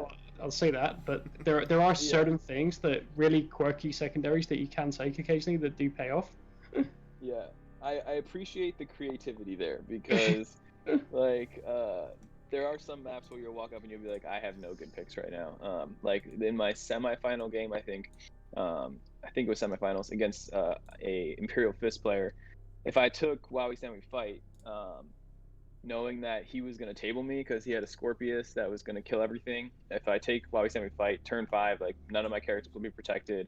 I absolutely will lose all my characters. All I'm going to have left is maybe 1 for 5 points. Then you start looking at Slay the Warlord and you're like, if I kill the Warlord in the first couple turns, I'm actually going to do better than I would on a 5-point While We Stand We Fight. That said, no, do not take Slay the Warlord. It's hot garbage. yeah, no, I agree. Yeah, but if the certain situations, like, there's certain things that, because you know, Custodes is like low model count. You know, that shield captain on Dawn Eagle Jetbike, he's obsec as well, so he kind of has to like bring him forward like early, or he can just, I suppose he can just sit him at the back and have him do nothing. But at that point, you're outscoring him on the primary because he's got like so few models on the board. He's got like a Talman and a unit of Terminators, some guard, and like two characters. You know, that's it. You can. I appreciate the creativity. Like, you gotta. I think it's good to be open to that, because there will be times where you don't maybe if unless you've constructed a list that 100% of the time has the secondary options, a lot of times you'll play a list that has 2 guaranteed secondaries, and then you want to roll up on the board and see Bring It Down or Assassinate or Abhor the Witch. If you don't have that third one auto built into your list, then it's good to be like open to an idea like that potentially. For sure. It's good to have a flex pick for sure. I super agree. But again, I'm gonna bring up Goonhammer because all I do is read apparently. There's another good Goonhammer article talking about secondaries and which ones do well and which ones are win more and which ones have a very specific like if you won it worked and if you didn't win it did not work. Slay the Warlord is the single most win more secondary in the entire game, and if you were going to pick it, you were going to win anyway. And if you lose, it's largely because you just did not do well with it. It is one of those things where I would pay the CP to specifically hide my Warlord for up to 3 turns. Mm-hmm. And then at that point, that secondary is worth nothing anyway. Like, at that point, it's like, okay, go ahead and kill it. It's like, what, 4, maybe 5 points, tops? If you kill him on turn 3. Like... And you're already running that risk with Assassinate in the first place. Another Slay the Warlord is weird one with Death Guard, and that's just in case is First Strike as well. Like, I know that's probably going to come up like 1 in 100 games, but you're that resilient, like turn 1. Yeah. If you're running like 6-9 Blight Haulers, you're probably killing more turn 1. Like, you know. Yeah, that was the flex pick that I was saying it wasn't Slay the Warlord, it was First Strike, where in that Iron Fist matchup I was like, I have no good options. I'm gonna get tabled. Maybe getting 8 points from First Strike is better than trying to get 5 from While We Stand We Fight. Okay, that makes possibly. sense. Were there any okay, so you played Salamanders in the last season, and you've now switched to White Scars. Are there any particular armies between both seasons that you've been like, this is scary for my Marines in both cases? Or has there been a dramatic shift in like your preferred opponents and your more wary opponents between last season and this season? Yeah, I think I played 2 AdMech players in the playoffs, and I definitely saw how strong they were. I think they're maybe underrepresented in terms of winning sometimes. They have a lot of good Marine killing models. They have a lot of mobility, surprisingly. The biggest flaw is that they give up Bring It Down 100% of the time, and that's just one of those matchups where if your opponent has a list that's only built to do well on 2 secondaries, that you just handed them a big 15 for their 3rd secondary. So I think that's a problem. I know Sisters of Battle are absolutely strong in the right hands.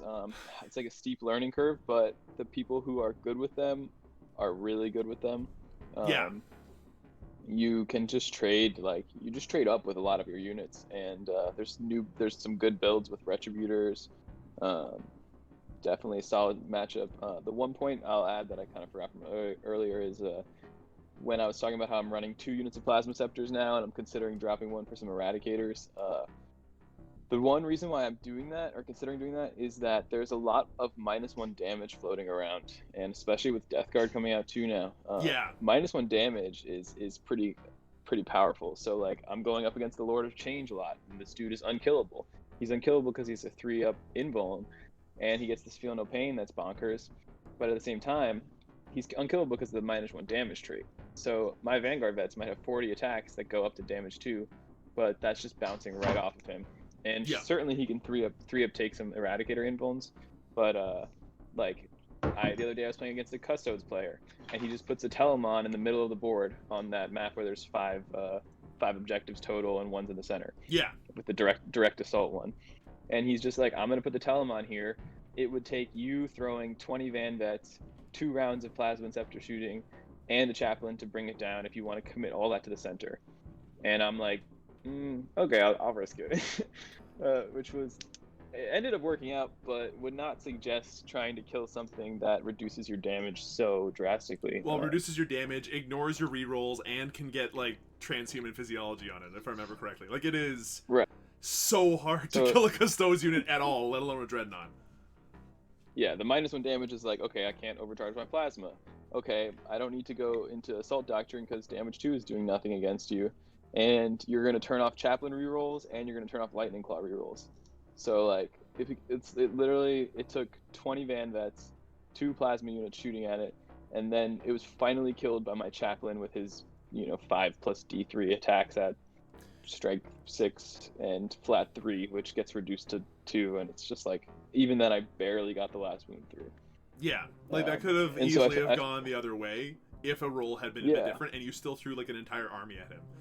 I threw the entire army to the mid board, which like then puts me in a bad spot because then I'm committed there, and then the bikes can come over and charge me, and like I got lucky enough that one Banvet unit survived enough to like punch back the following turn.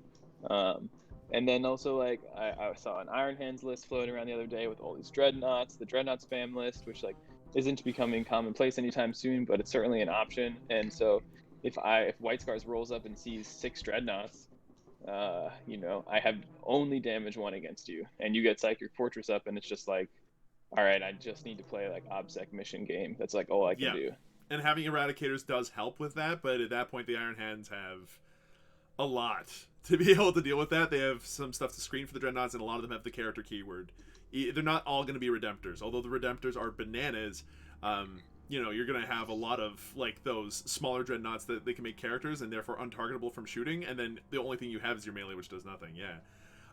There are some armies that between 5th and 6th season have definitely become like boogeymen or stayed boogeymen, or like there are some armies that have just really got some clout, and one of those armies is obviously Harlequins, but we've talked about them at length and what you deal with them now. But there's some other ones that we haven't talked about a whole lot, and I'm talking primarily about Death Guard, Custodes, legitimately just those two. And in Season 6, right now, Death Guard is still using their old stuff, and we're not going to get access to their new stuff until 2021 anyway. Good, because it's rubbish. And then you have the Custodes. So far has not been that impressive, but we'll talk about that future day. That's a whole other podcast episode almost. It's a really good topic to talk about. We're already an hour and 30 minutes into this. We still haven't gotten to the lists.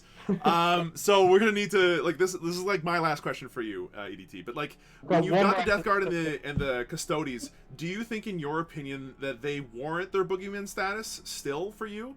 Are those armies to watch out for most people, or do you think, as our Season 5 champion, that those might have been overhyped, and that there is actually a lot more play around them for most armies than most people might think? Like, do people have to be worried about those boogeyman lists, or which boogie? You know what? Better question. Which lists do you think? Which armies do you think are the ones to watch out for in Season 6? Gotcha.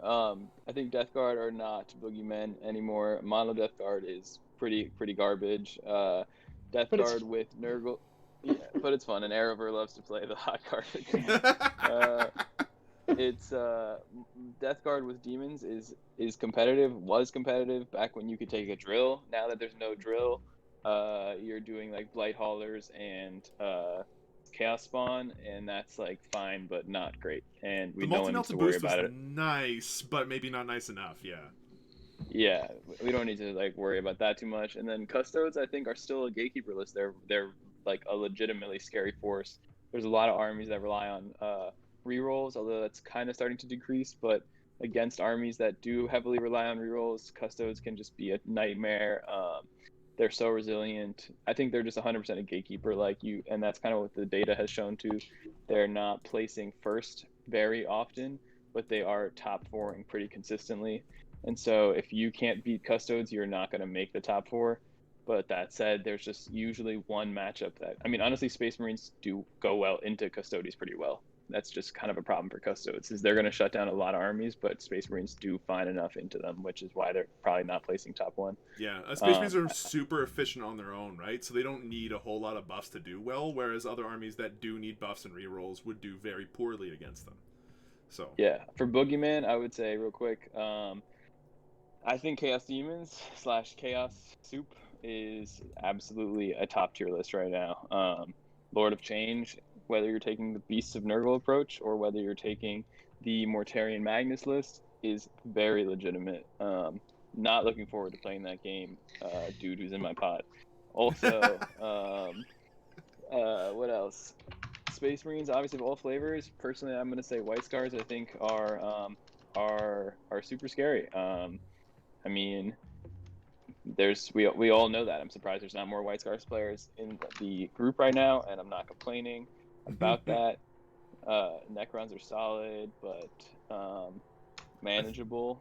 Yeah. And I would say the last thing would be Space Wolves. I think Space Wolves are super scary. If you're not ready to kind of face them and you don't know how to play them, you can get super caught off guard. You need to be able to move block Thunderwolf Cav. You need to watch out for their fight last stuff. You can totally misplay into them and get got. And Sisters of Battle, always. Sisters are super legit. They are S Don't plus sleep on tier for how Sisters. efficient they can be, for sure. Yeah. Yeah. Okay, well, with that said, let's go ahead and take our intellect. We're going to go ahead and try applying it to going over a couple of lists that Erevar has picked out. Yeah, sure. Let's get into that. All right. So I asked you guys earlier to submit me lists for us to analyze. I don't want to do what we did like last season and go through like about 100 lists or anything like that. Instead, each week, we're just going to go through 5. So I'll ask people to just like send them me, and I think that's like the most fair, like best way of sort of doing it. Granted that when I put this out, I got 10 Custos lists, so we picked one. I got about 6 Dark Angels lists, so we just picked one. So the others were a good mix, so that's fine. So we'll work through the sheet top to bottom. So this is going to be Christopher's list. Yeah. You know what? While you're doing that, I'm going to go ahead and actually paste this in the chat, so that way everyone else can take a look at it and follow along if they want to. On the stream as well. That's fine. Yeah. So there we go. And I am putting it up on the stream. But this first one's a Custodes list. Erevar, do you want to go over this list for us? Yeah, I mean, it's no surprises. It's Shadow Keepers, so I believe that is the -1 damage, -1 strength. -1 strength. Yeah. Strat. Yeah. You got the usual suspects. You got Trajan Valorous. Rerolls. Shield Captain. Non-Don Eagle Jetbike though. I don't think just the standard Shield Captain. Going with the is it Patrol Battalion? It'd be a patrol. I guess. Yeah. So 2 units of troop are going to be a custodian guard. Yeah. They're nails to shift. They sit on backfield objectives like the entire game, and then any firepower that you can put into them, they can negate. Contenter Dread. Also, now this is an interesting one. I actually prefer the Talaman, as opposed to this guy. And I know he gets Duty Eternal, but he's only 9 wounds, I think. Yeah. So people are kind of hype on him because he doesn't degrade. So that's what they like. Okay. I don't think he's that exciting though. And just one other point about the I think the Talaman's got the same cost as well, right? Like. No, he's 100 points more. Oh, okay, fair. Okay, but Yeah, I think in terms of like staying power, he's just a lot better. And then Vexil's Praetor, -1 banner. Yeah, 6-inch aura of -1 to hit. Yep. Yeah. Pretty standard. And then we've got the Praetors. Oh, he does have a Talaman as well. I hadn't spotted that until now. Sorry.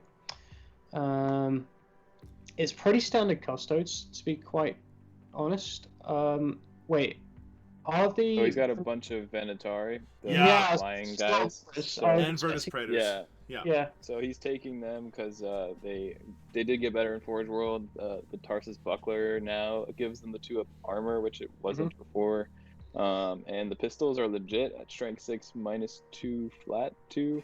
Yeah. If I remember correctly, and so they're kind of just like plasma, except at strength 6, similar, whatever. Yeah.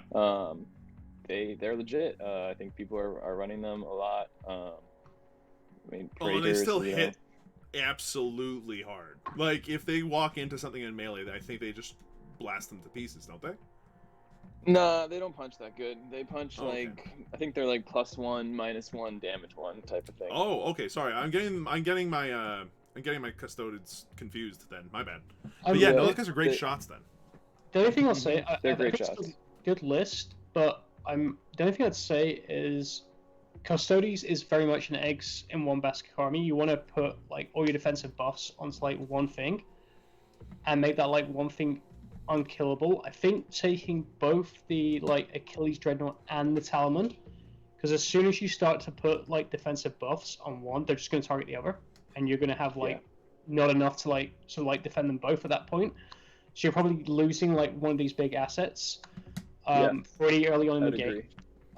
So I'm kind of a bit, I know it sucks like having like one of something, like that's a big threat, but as Custos, it is a really, really big threat, and you can Yeah. pretty much have that thing survive until you run out of CP.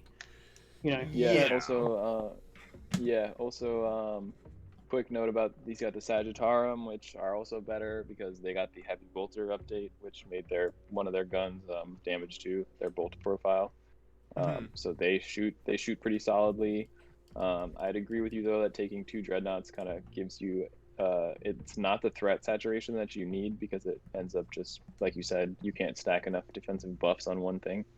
I think if you're going to start taking contemptors, like maybe you run the 5 dreadnought list or something, and I don't know. Yeah, I'm not convinced. I like the redundancy myself, because the way that you can buff them up with stratagems, you don't have to put them all on one thing necessarily, and depending on how your opponent's army has to split up, like if they're a castle and they just sit in the middle and all their stuff has the same line of sight on one thing, then sure, you expose one of them to do its job while the other one maneuvers to get into a good position. But if they have to split up to shoot both of them, they're not going to have line of sight with their whole army on both. Sure. And sure. yeah, like the buffs that you can give them are so strong individually that you can potentially split the two. And the redundancy again is nice to have. That said, I have no idea how good the Adrathic Destructor is, so as opposed to what a Telemann can do. But yeah, no, like I can see your points for sure. Yeah. Also, I don't know about the Arachnus Storm Cannon versus the Iliastus. I think the Iliastus is maybe better. Probably better. I think the thing is, with Custos, whenever I look at a list, I just immediately go, it's good. It doesn't matter what you're taking. Yeah, it's always good. It's going to be good. You still got the same stratagems to make something non-unkillable. You know that doesn't change. But what we're saying here is that there are some potential Achilles heels here. Wrong though, but this is a very slow-moving Custodes list. Like there's not. Really, it's just 1 unit of flyers and 3 bikes. It's okay. Yeah, I think what you were saying, like you kind of put your eggs in one basket, and so, maybe this list is a bit too diversified to call it like min-maxed at its fullest. It seems a bit cherry picky to me. Gone for a bit of this, bit of that. But that's because I do love because it's very narrative as well, and I know I shouldn't be talking narrative on having this 1 unit of Golden Boys just stood there and just withering hellish amounts of firepower is just so cool to me. Well, if there's one thing I've learned from tabletop tactics and is that having a little bit of fluff is a great way to make your tournament army fun, and you can do both. Have fun with it, yeah. So sure. I'm with Lawrence from that channel in particular. If you're gonna if you can have a fluffy reason for it and that makes it more fun for you, then all power to you. That works. I still think it has a place. Can we pop over to let's go over the Necron list. So sure. Cool. We got a Necron list here. The Necron list is put together by Haunted Bagel, which makes good sense. The list is a battalion detachment, and that's it, which is great, I guess. They have all access to all their command protocols and everything, and they are a dynasty that does the relentlessly expansionist and eternal conquerors. Surprise, surprise. The list consists of 3 HQs, 2 catacomb command barges, one with a void blade, the other one with Hand of the Pharaon, Orb of Eternity, Staff of Light, and is the Thrall of the Silent King. So they have they have their extra aura ranges. The Void Blade is interesting in that it is just an extra attack. it's not super hot, so I guess that's just to save points. But anyway, they also have a Chronomancer that has access to the Aeon Stave, Chronotendrils, Dynastic Heirlooms of a Veil of Darkness, the ability to teleport it and a unit with them. I'm surprised they didn't go for the Entropic Lance. As a Necron player, that seems weird to me. Moving forward, their troops, they have 2 squads of 10 warriors with Goss Reapers, and then 1 squad of 20 warriors with 20 Goss Reapers. Lots of DACA in there. For elites, they have access to the Nightbringer, big stompy boy. I'm surprised, yeah. Yeah, he's an absolute beast in combat if he can get there. There is no counterplay against at all. Well, other than kite it for days, which is something I've definitely seen happen. I've seen the Nightbringer just spend all game trying to catch up and not be able to do it. Be able to get into combat and work to grips, because Gaze of Death is 9 inches. But speaking of Catan powers, they come with Gaze of Death, and since you have to determine ahead of time what else you're picking, they've gone for Sky of Falling Stars, which is pick a couple of units within range and then roll under the number of models in the unit that does damage if you do. Really solid, really good way to kind of do mortal wounds all over the place. They also have a Triarch Stalker, which is super, super good. It shoots at something you reroll ones, which is hard to get in Necron lists. It also has Quantum Shielding, which makes it very difficult to kill. Fast attack, 2 squads of 9 Scarab Swarms each, very tough to get through, and then 2 squads of Ghost Arcs, probably to escort the Goss Reaper, the 10-man squads of Goss Reapers. Araver, what do you think of this list? It's really good. I would not want to fight this, like, at all. I don't know how I'd fight this. I play my experience with Necrons since like 9th Codex has been like 3 games, 2 wins, 1 loss. Yeah. But yeah, I mean, it just brings like everything that you need. Forgive me, I'm not too familiar with like dynasties and such. Is this the one that gives like double obsec? Yeah. So it's the double obsec and the 6-inch pregame move, coupled with a couple of interesting warlord with the interesting warlord trait and the interesting relic picks. They've spent 1 CP ahead of the game to get access the Veil of Darkness for the teleport and the Chronomancer. But past that, they have a fairly cheap Catacomb Command Barge, and then 1 Catacomb Command Barge with the Resurrect Everybody at a +1. All right, got you. Yeah. Which is super potent with the 20 squad of Necron warriors. But the first time I played Necrons like this edition, because you just didn't really. I think I played them twice throughout the entirety of 8th. But like the first time when I like has to deal with like reanimation protocols happening like every phase, I was like, wait, what? Yeah, it's good now. What is this? What the hell's going on here? Yeah. The other thing that people might miss is that the Orb of Eternity can work on the Scarab Swarms as well. It's not restricted to core. So you can imagine a Scarab Swarm thing that's down to like 1 or 2 models, and then they just pop that, get another 3 bases back.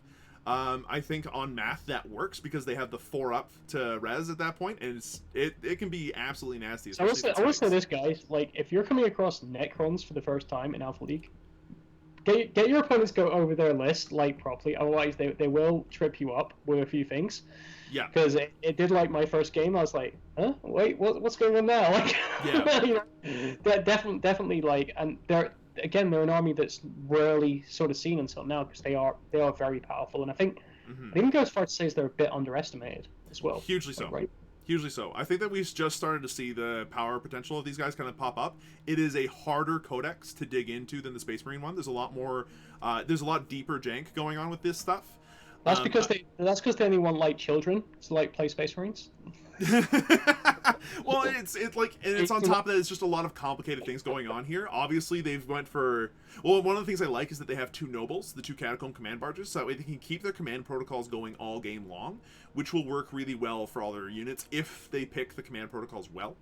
And the other thing I really like about it is that it has access to some like killability with the Nightbringer and some other things. However, I do think that this list is extremely weak to one thing, and it's, like, honestly, anything that kills and has access to mortal wounds will still rip and tear through this. So again, that's a very good point. You don't get reanimation protocols to mortal wounds, do you? No. There's only one dynasty that allows you to effectively get it, and that's the Saraki dynasty with their 5-up Feel No Pain against mortal wounds. Yeah, I remember that because I did, like, Blades, like, on a unit of Spawn. Yeah. And then it's like, and then it was like, oh, I don't get reanimation here. I'm like, oh, okay. No, I know you how don't. to now. And because it happens, and because all the mortal wound damage happens after the other damage, but immediately after, before Resurrection Protocols kicks in, you can actually do some serious work with that and trip up your opponent, like your Necron opponent, very well. And like again, the only thing that kills in this list really hard at all, is the Twin Heavy Goss Cannon Triarch Stalker. The Nightbringer, definitely far more than that. And that's about it. Like, everything else does 1 damage in the list and is a maximum strength of 5. They seem very much in art. This list, the Scarabs are great. Like, Scarabs are, like, virtually like me playing Neglings. Like, similar sort of effects and presence, like, on the board. Difference is you'll take them in, like, much greater number for the reanimation, obviously. But it seems to me that he wants to just kind of like camp midboard and backfield with Algetis with this list and win through attrition on primary, if I'm mistaken, EDC. Would you agree with that? Yeah, that seems legit. I think the Necron Warriors are in a good spot. 20-10-10 is like enough. You know, you have the 20 blob, which is tough to kill, and then you have 2 ghost arcs too, so it's just like a good amount of board presence. Mhm. I think like you are not too inclined to take the kill stuff with nobles secondary though, because you only have 1 catacomb command barge that's really that effective at killing stuff. Even not really. And They both only do 1 yeah, damage in close combat and have some shooting, but they don't have the voltaic yeah, staff to make the shooting worth it. right. And you don't have like the Silent King, who is the best noble, obviously. Yes. Like hugely so. Um, It's definitely an yeah, attrition thing where you sit on objectives. I'm in super agreement with that. And again, if you can go through this somehow, usually through use of mortal wounds or just excess number of attacks, like your plasma or just 10 inceptors. Vanguard vets. Yeah, 10 Vanguard Yeah, vets, plasma inceptors, that kind of stuff will yeah, help do a lot of work. It's just the make sure that if you're killing off a warrior unit that they're dead. The Ghost Arcs have the ability yeah, to, of with a course. stratagem, get D6 of them back. Hmm. So you can't Like, really let them stay standing. It's yeah, otherwise going to be a brutal attrition roar against you at that point. yeah. I think like Richard Siegler has played a list like this several times and has found it's just not killy enough, Yeah, and has shifted away from that lately. like it's that, and like he figured out that like 1 squad of 20 warriors tends to be durable enough, and at that point everything else that he needs can be more combat centric. Killy. Yeah, Yeah. Killy with access to stuff like destroyers, the Silent King himself, the Catacomb command barges. We'll have to see how this goes, Yeah. but I like its chances because against an unprepared army, it will just sit there and not die. But I think that somebody that has the tools to deal with it will absolutely just deal with it, because the Nightbringer itself can be like kited for days. Because he only Yep. moves 8. If he advances, he can't charge, he can't use his powers, so he only gets to move 8 plus 2d6 on the charge. It's not that Yeah. fast, really, and you can easily toss like some stuff in the way just to make sure that it can't get to your rest of your stuff if you play it properly. Yeah. Let's move on to the Let's next move on list. to White Scars. Yeah, White Scars. So EDT, why don't you go through this list? You're the specialist here. Yeah, this is all you. This is not my list, which is showing in I several think I played areas, but this we'll list, talk. actually. So yeah, This guy has 2 characters: a Khan on bike, who's got a mastercrafted weapon and the Imperium sword, so he's kind of smashy. He's got the Primaris Chaplain on bike. We talked about the dude that's legit. He's By the got way, Linear we're Faith not on actually him. giving like people's names, so we probably should do that as well because they were nice enough. So the next two guys, the Necrons list came in from Haunted Bagel. Yep. And I'm regretting this already because I cannot pronounce. Oirian? Or Orions. He's a great guy. I played a couple of games against him in the past. Yeah. Let's go with your pronunciation so I don't mess it up. There you go. Okay, yeah. Sorry, Yeah. carry on. There you go. So he's got the Chaplain on bike. He's taken Litany of Faith, which I believe is the ignore mortal wounds on 5s one, if I'm not mistaken. And yeah, I think that's exactly correct. that's a good tech piece. I wish I had an extra slot to put that into my list, but I do not. He's got the Crozius Arcanum, but he doesn't have the relic thing to make the Crozius Arcanum super strong, which is what I'm taking. He does have Plume of the Planesrunner on the Chaplain, which gives everybody a +1 advance, +1 charge within 6. So that's like White Scar standard. Although I don't think the Khan on the bike is necessarily. I'm certainly not taking the Khan on the bike. And my Chaplain is a little bit different. He's got an Incursor squad, which we know that for deploying Phobos, Space Marine stuff is always solid. Mm-hmm. Got 2 Intercessor squads, auto bolt rifles because we advance with no penalties to shooting. He's got an Apothecary with the Selfless Healer. The true chapter master of the entire thing. Yep. Yep. He's not in a Primaris Apothecary, so a little bit less. It makes him a bit cheaper. It does. He's got 5 Blade Guard, which are super legit in White Scars. You're moving 6, +1 from your extra advance, plus D6. You can get like 13 inches with your move, and then if you're in Assault Doctrine, you're damage 3 on the Power Swords, which is just super nice. It's also one of the few ways to advance and charge. Yeah, your whole army is advancing and charging. Yeah, which is why Blade Guard is so good in Scars. Like, right, exactly. Usually they foot slog and they're slow, but yeah. Anyway, continue. Sorry. Totally. And then 2 Vanvet squads with Lightning Claw and Storm Shield on each guy. That's pretty standard for how people are running them. I have the same block in my army. We don't really need to talk about them too much, but if you have your Chappa next to them for reroll hits, then they're also rerolling wounds, damage 2 after turn 3, super survivable on a 2-up armor save, 4-up invuln. Unfortunately, -2 is like definitely a sweet spot where you're like kind of frustrated by it.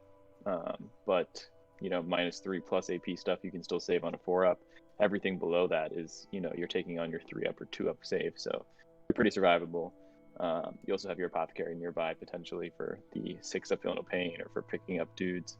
And then he's taken 6 attack bikes with multi-meltas.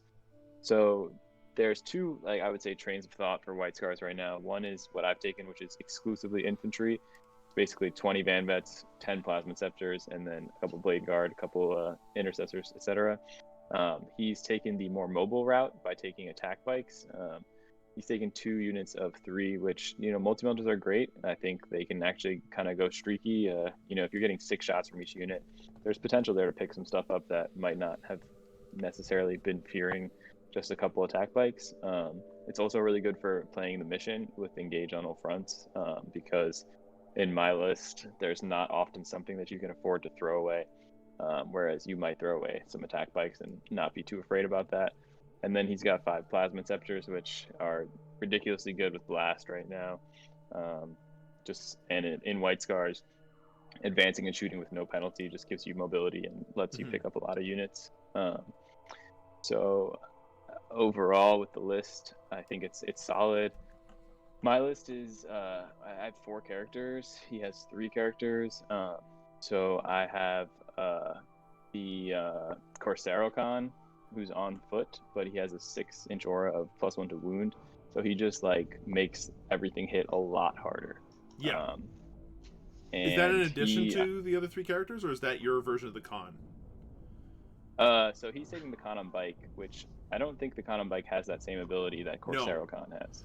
So instead of the Khan on bike, you're taking like Corsaro Khan, the chapter master of the White Scars. Yeah, okay. So, we were talking secondary. Sorry, we were talking like secondaries earlier, and I just wanted to sort of cash in on this a little bit. We're noticing like the Space Marine lists aren't tending to go for like a Librarian, knowing that there's this big sort of potential for a demon meta coming in, and going, if I don't have a Librarian, I can pick up a Border Witch. Yeah. For points, and that's why you're not really seeing them like as much. Like that's what I'm sort of gathering from looking at a few sort of like Space Marine lists anyway.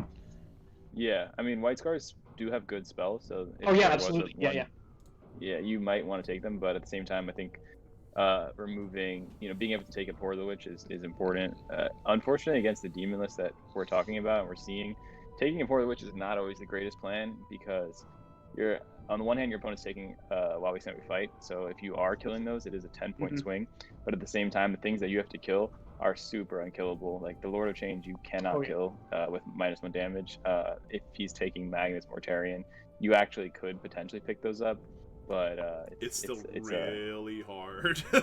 Yeah, particularly Magnus. It's like you were saying, they have good spells, so I'm just like, right. And if he takes while we stand we fight, do you really want to say, I need to kill those things? Because if he takes while we stand and fight and then you take a Pour the Witch, you are making it your mission to kill those things. Yeah, exactly. And you're going everything into those 2. So like when I played that game against the Beast of Nurgle dude with Lord of Change and Great Unclean One stuff, I'm playing that mission thinking I'm not gonna take. I know he's gonna take while we stand and fight. I'm gonna not kill your dudes, and every single time your Lord of Change gets close to me, I'm gonna run away from it and go kill your Obsec. Yeah. Whatever it is, I'm going to do everything I can to not kill those guys. Take your while we stand points, but I'm going to take my while we standing points and then just kind of play the mission around that. Yeah, and that's my experience as well. I did try the route against my buddy's list, where I went where I tried to go assassinate a Pour the Witch, and he went while we stand we fight, and I was like, oh, this will be easy. It's a 13-point swing every time I kill one of these things. I didn't kill one of them. Not a single one. Right.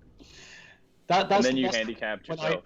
When I take while we stand on like a unit of Light Haulers, like one model in the unit, and they're like, and they spend like 5 turns trying to kill like that unit and don't manage it, and they're like, oh, okay. Yeah. You can make it. You can make it so that way that secondary creates a trap for your opponent, and that demon list is definitely one of them.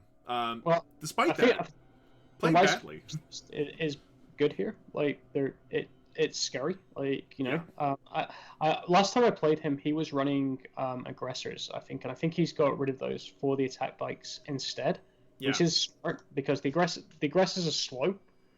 Like they don't really move like far at all, or you're spending CP to like outflank, and you're not. Correct me if I'm wrong, EDT. You're not getting the 12-inch flamer because you're not salamanders, right? No, the 12-inch flamer is a thing that's baseline now. Of course, they got rid of the ability for Space Marines to take the +3 inches on their flamers because now all the flamers are 12 inches. Right. So yeah, the topics make a lot of sense to me. Like we're saying, engage on all fronts. They can do that. Multi Melt is probably one of the best heavy weapons in the game right now, my opinion. Yeah, isn't it in half range? It gets a +4. No, +2. D6 +2. Okay. -4 AP, strength 8. Then what so is the thing that's... it's got a really really good profile. Yeah. On weapon. You're just gonna melt from tanks with that. So and because the white scars, it can advance a fire heavy without penalty, or is it? You have a stratagem. You need a stratagem for that. Yeah. I also know they have got the twin bolt guns. Like during the assault, during the tactical doctrine, they do have some DACA because they're bikes. They get to use the bolter drill, bolter discipline stuff, and as a result, those bolt guns are putting out 4 shots apiece. You can get rid of chaff very easily with that, so it's actually a really flexible unit with the attack bike squads that you wouldn't necessarily get out of having eradicators either. Like for 40 for what 45 more points, you get an additional 16 chaff blasting shots. It's not awful. And they don't give up. I would say, yeah, they don't. But I feel like there's maybe some problem with them being in units of 3, like full units, as opposed to like kind of one-offs. Yeah, right. Because they don't split, right? They remain a unit, and so then like I don't know, maybe they're more susceptible to getting tagged or whatever. No, I get you. Yeah, absolutely. There's still Space Marines in combat, but they are just Space Marines in combat. So. And I want to be throwing away a dude for like recon or engage on all fronts points. Yeah, I have a distinct feeling that in this case that is not the plan. yeah, totally. All right, let's move on to the next list. This one's by Ember Gem. It's appropriately named. Ember Gem's totally not a legal Dark Angels list. So here we go. By Ember Gem. No. Iron Hands was worse. I think we had 2 illegal Iron Hands lists that we kind of missed at the time. Anyway. So going through this list quickly, Erever, do you want to go through this one? Yeah. So Dark Angels are my Achilles heel right now, no matter what army I play. So let's break it down. Azrael, you're gonna take Azrael. There's is it reroll? It's reroll failed hits still with Azrael though, right? So I believe so. I still think he has the old wording because he was in his data sheet was printed in Yeah. Well, unless if they changed it in the index, which I don't know if they have. But he's basically doing what a chapter master used to do, apart from with the modifier and a 6-inch bubble. So he's a good pick for HQ. Lieutenant rerolls 1s to wounds, so yeah, that's fine. And then, yes, we have lots of Deathwing Knights, because, Is the Talon Master a type of lieutenant?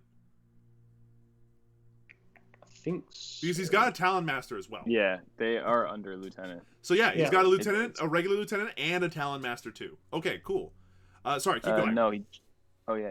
Cool. So Deathwing Knights, in case you're unaware, guys, can only be wounded on 4+ because of the inner circle keyword. So they're really, really difficult to shift, especially with the Storm Shield. The Mace is flat 3 damage as well, which just murders anything in combat.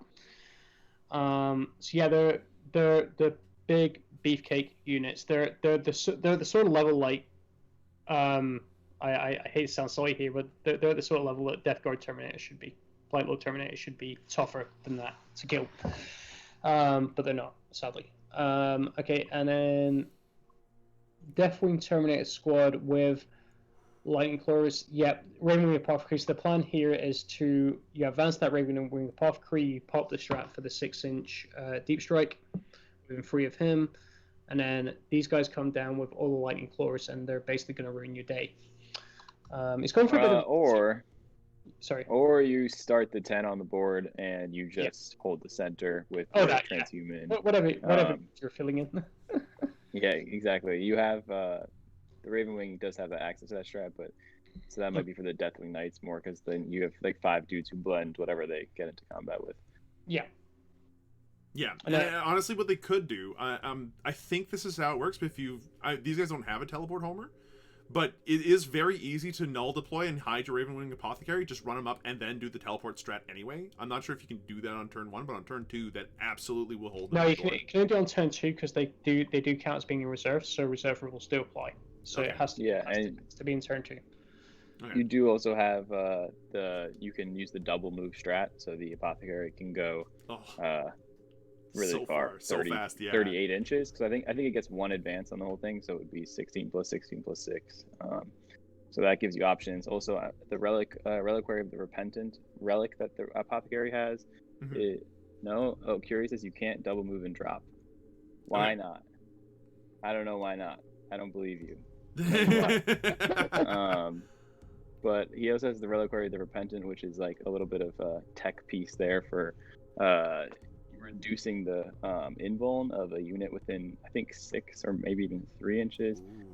And so, like, if maybe you're doing that play, you're also like kind of dropping their invuln on something super important right before you blast it with Inceptors or charge it with Deathwing. And I mean, there's also in the fast attack department, like Arrover, if you want to finish off the list quickly, there's some pretty cool stuff in there too. I'm just wondering, has he taken the thing to make the Deathwing Knights OBSEC? I don't know what it's called, but I know there's something that does do that. Like, no. Oh yeah, he has Rights of War on the Blade Guard Ancient, so he does have that. Okay, fair. Okay, yeah, because I was going to say there's like a lack of like OBSEC like in the list, like, but if he's got that, it's probably fine. Mm-hmm. The thing that concerns me about the list is what is he using to hold like backfield objectives? Like, you want some like chaff that you can just sort of stand behind a wall for a few turns and like hold backfield. This seems to me like he's going forwards and going to take your objectives and not really care too much about his backfield. He's going to take the middle of the board with the 10 Terminators who have OBSEC, or he might combat squad them into 2 5-mans, and then you have 4 5-man units running around who are like. It's going to be rough on like hold 2 though, right? Like, if you've got like no OBSEC to like hold like a backfield, and then the midfield, you're suddenly using like one of these power block units to hold a backfield. I mean, and you either like doing, and that's like a lot of points, a lot of resource that you're not using for. And or am I missing something here? Yeah, it's either attack bikes or it could even be your Ravenwing Talonmaster. Like, he might pop over and do that, assuming there's not a credible way to kill him.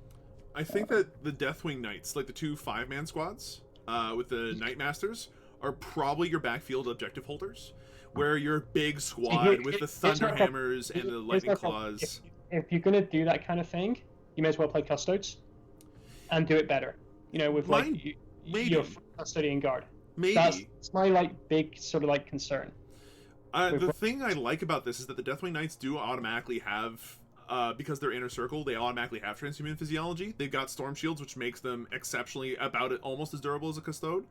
And they got a slightly smaller footprint than some Custodes do, and there's more of them. Like, there's 5 of them rather than 3.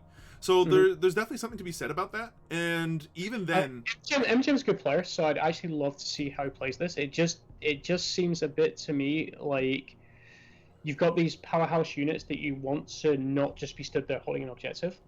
Yeah, for sure. And if you could have had something that could stand in the back that was as durable and shoot, then I imagine that would be in there instead of the Deathwing Knights. But I have to think that in a hold 1, hold 2, and hold more situation, like 2 Deathwing Knights on an objective are impossible to shift. Hell, even 1 Deathwing Knight a squad on an objective in the back is going to be nearly impossible to shift. Especially if it's out of line of sight or if it's in cover, like, best of luck. Definitely, this is built a lot like the Black Templar lists that you'll see nowadays, where you just go into a Vanguard detachment, forget the battalion, just take your 9 CP, and then roll up with the best possible, most efficient killy units you possibly can as fast as you can. Okay. And I really, really like that it has some anti-tank in the attack bikes. I'm gonna go ahead and try to head off EDT here for a second, and think maybe EDT would like it if there's 1 squad of 2, 1 squad of 1, and then the Inceptor squad. Yeah, definitely. I think what you were saying for kind of what would hold the back objective is it's going to maybe change depending on the mission and depending on what your opponent has. I mean, as everything does. If your opponent has fast moving stuff or deep striking stuff that might take your backfield, then you probably like you probably combat squad the 10-man of Deathwing and string them out 1 5-man so that they're like, loosely there. Or it's like your Talon Master or your bikes because they have range threat. They can contribute while still holding that down. Certainly against like Harlequins with like a fast moving obsec, that could be like a problem.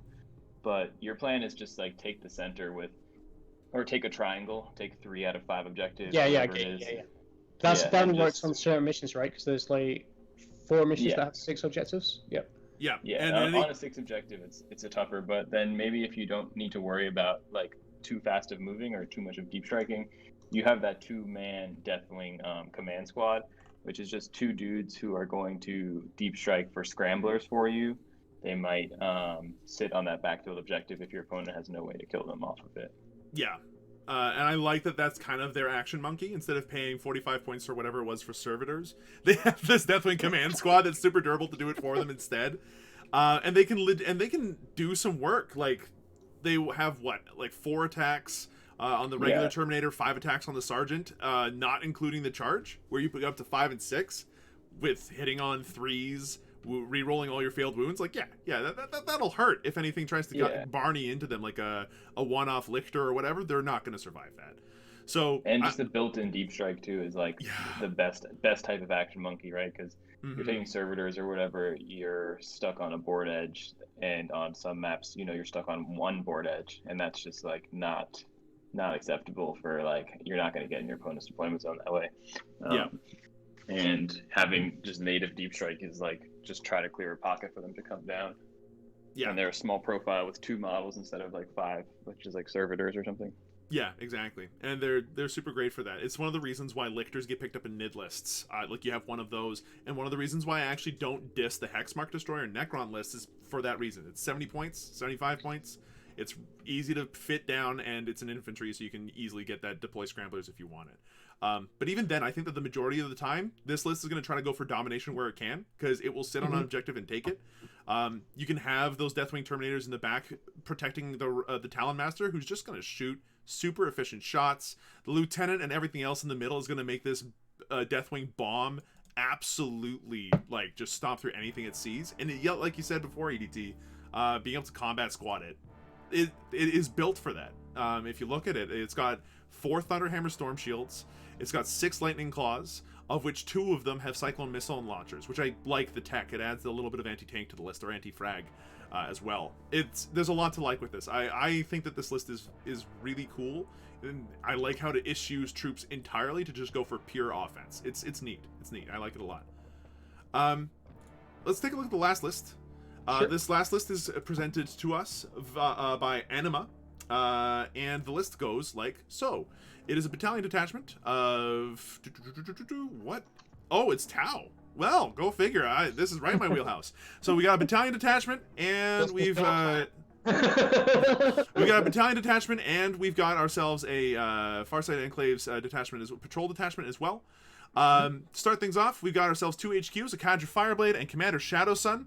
Shadow Sun, for those that don't know, she's still got the 2 Kyons game, but importantly, I think her big thing is that she's got to reroll 1s that she can just point at somebody, and then you don't need marker lights. To fill out the battalion super quick, we've got 3 strike teams, bare bones with pulse rifles, not breachers, which is an interesting change from what the meta tends to do. You got 1 Riptide, smart missile system, heavy burst cannon, probably outfitted with an ATS and with counter-fire defense systems would be my guess. So that way they can reroll all the Overwatch hits in Overwatch, and the ATS just to give them the extra AP that they need on the smart missiles and the heavy burst cannon to be effective. Fast attack, there's several drones, marker light drones in 2 squads, and then 2 Tetras, which have marker lights, are cheap and effective, and they're super fast for engage on all fronts and stuff like that. Heavy support, 2 squads of broadsides, each with heavy rail rifles and smart missile systems and shield generators, going for the durability rather than anything else, which I find interesting. In the patrol detachment, it's Farsight Enclaves. They're going to have some veteran cadres in there, so expect some crisis suits very soon. You got Commander Farsight as your guy, so that we can double Monk Ka with him if you need to. which is interesting. I wonder if that allows you to Mont Ka after you've Kalyon twice. Huh. Anyway, Breachers. You got 2 squads of them. They come with a Guardian drone each. And a shield drone, a marker drone, sorry, in this case. I expected the shield drone, so a marker drone instead. Breachers are relatively durable. They're the most durable troop unit that Tau have access to, really. So it allows them to actually hold some objectives, and they actually have some armor piercing on their shots, making them actually capable of doing some damage. And then there's 2 squads of crisis suits. One with 3 crisis suits with triple flamers, and then the other one that has the advanced targeting systems and 2 burst cannons each as the veteran cadre, which is interesting. This comes up to a total of 1998 points. What do you two think about it? Ereva first. Okay, so I'll say one thing. I like the fact that he's gone with the broadsides.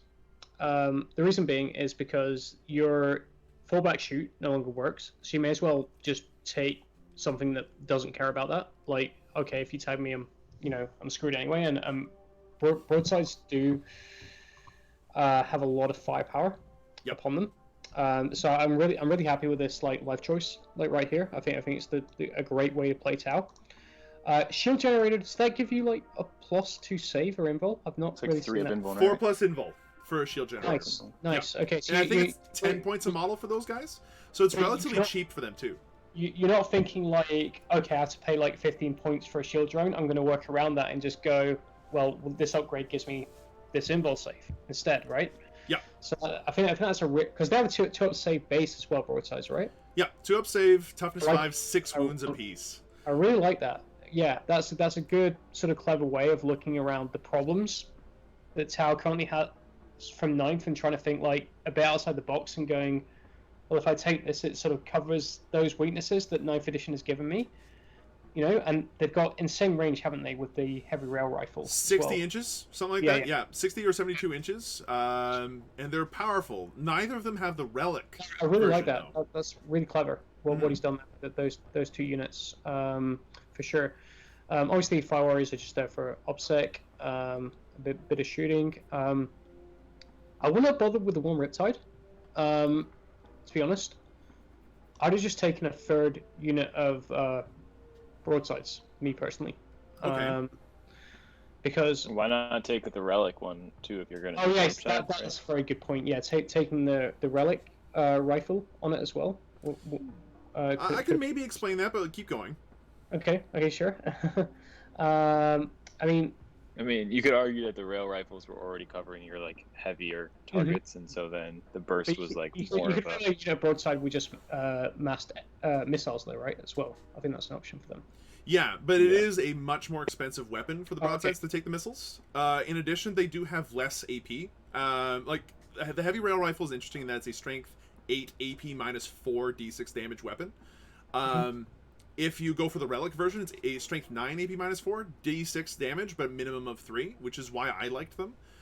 The reason why I like this Riptide in this case is because it's Tau Sept. Which means that in Overwatch, if it has the subsystems I think it's supposed to have, but it doesn't actually mention them, which is a bit weird. It would actually have a lot of DACA. The other thing I really like about it is that the heavy burst cannon with access to rerolls to wound from Shadowsun probably is really good at killing Marines. I'm talking, you see a 10 squad of Incursors, they're gone. It gets it is super strong in that respect, and it's also very fast. It's also one of the very few units in the Tau, entire codex, which allows you to jump, shoot, jump, thanks to Nova bursting that way, if you decide to do it that way. And it's also a good place to use your CP, because there are very few good Tau stratagems. So having a place to use your Breach Nova charge to be able to jump out, shoot 18 shots with the heavy burst cannon, and then just 2d6 move back behind obscuring cover, is a really nice way to kind of keep that battlesuit alive, and still have its power be effective throughout the game. I actually really like it. I like the Relic Ion as well, but it is super swingy. Sometimes people just have invuln saves, and you aren't going to do any damage with that guy. Yeah, and the heavy rail rifle is already kind of covering that department. Yeah, because that's 12 shots.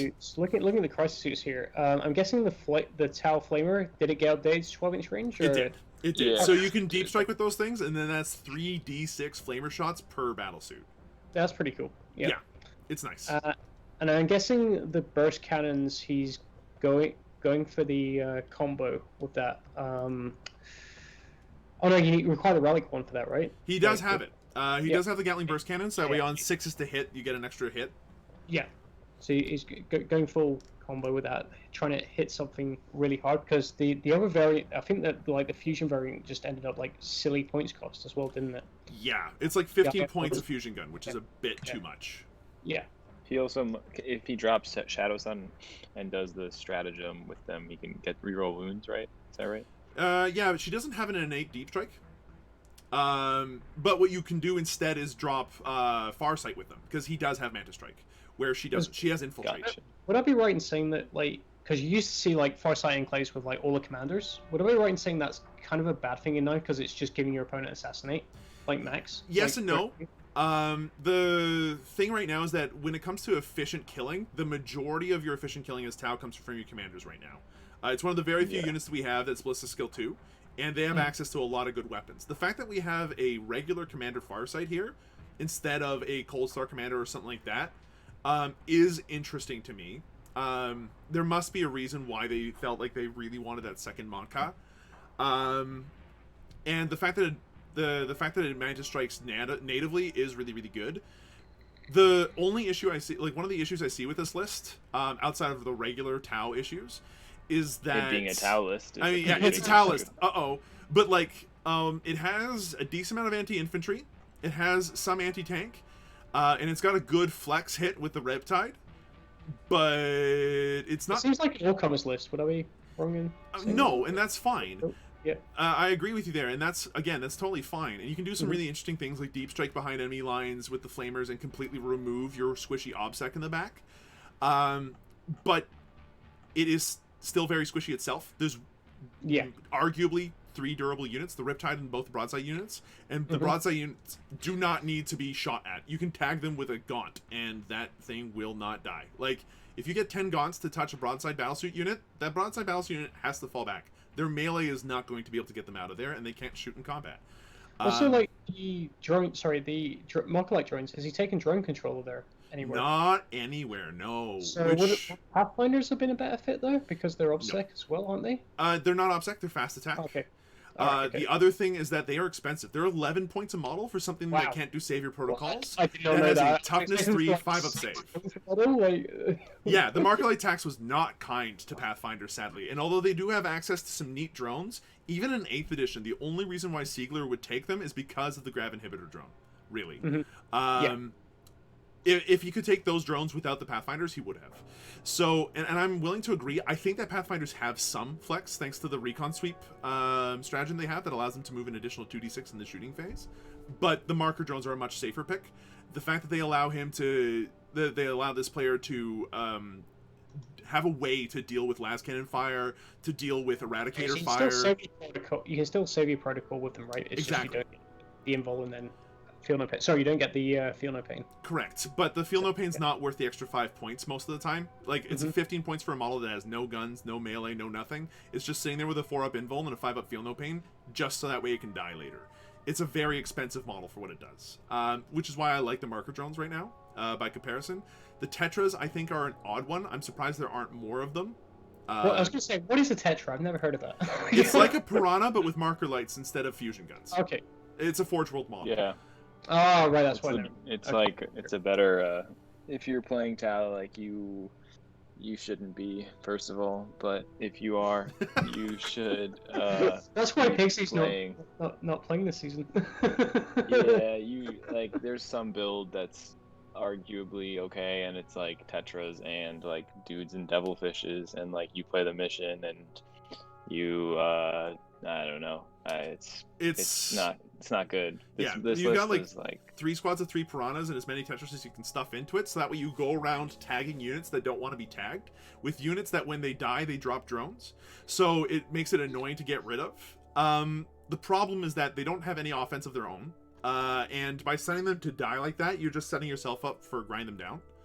Mhm. And yeah, there's a lot of secondaries that can be picked against Piranhas and Tetras. Specifically, Bring It Down suddenly becomes extremely lucrative because they are extremely squishy and they're worth 2 points a pop. Like that 80 point Tetra, that 80 points of Tetras right there is I mean, it's Yeah, eminently I was gonna killable, say, but piranhas this- would be just as bad.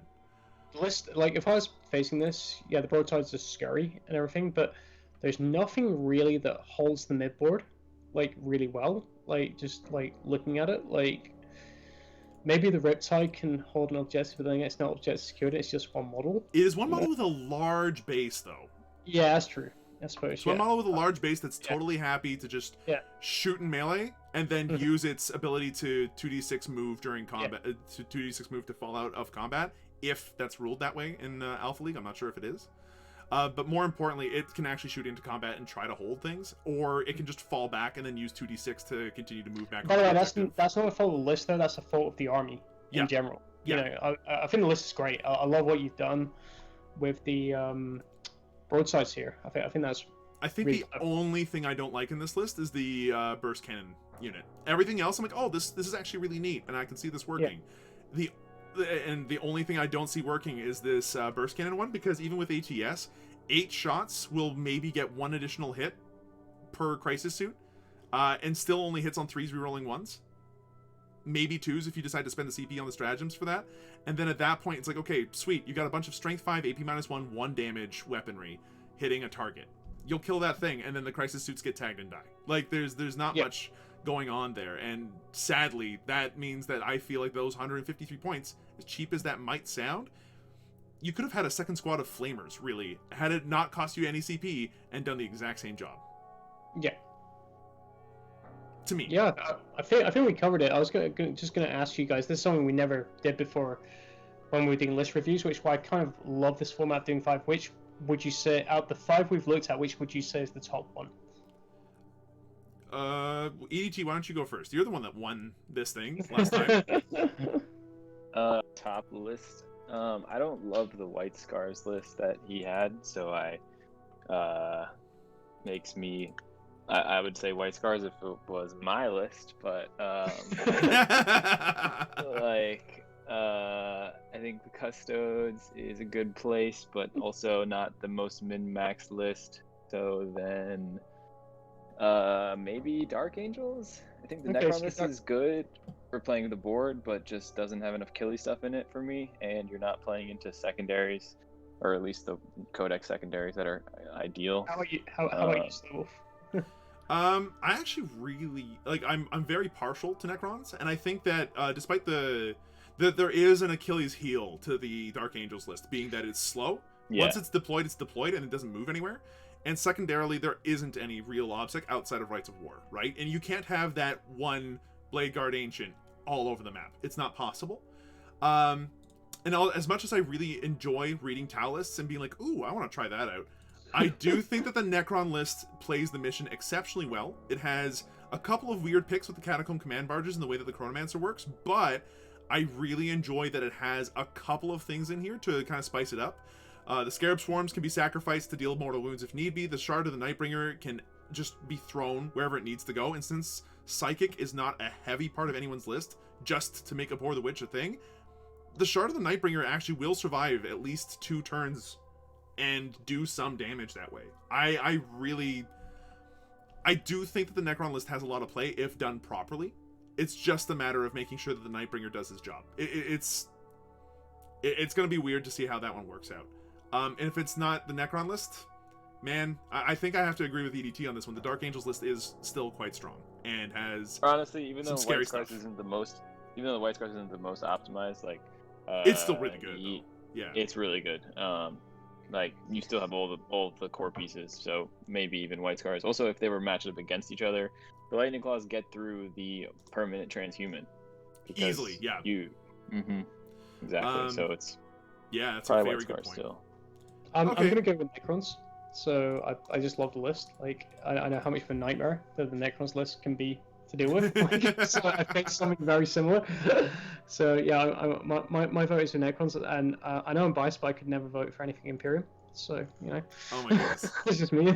I have to admit, actually, EDT, you kind of convinced me. The White Scars list does, like, after you mentioned the fact that they just rip and tear through that 4-up with the 4-up rerolls to wound. Yeah, no, that makes it far more consistent, which I think is super important. And even if you do have to wait for turn 3 for most of your army, you can still do the stratagem. Yeah, one of the stratagems where it's just like you're in Assault Doctrine, have fun. Like on a turn where you need it, that will absolutely rip through whatever it needs to. So yeah, I say that the White Scars list or the Necron list for me too. Okay. That kind of brings us to the last 2 things on our list here, and we can go through these fairly quickly.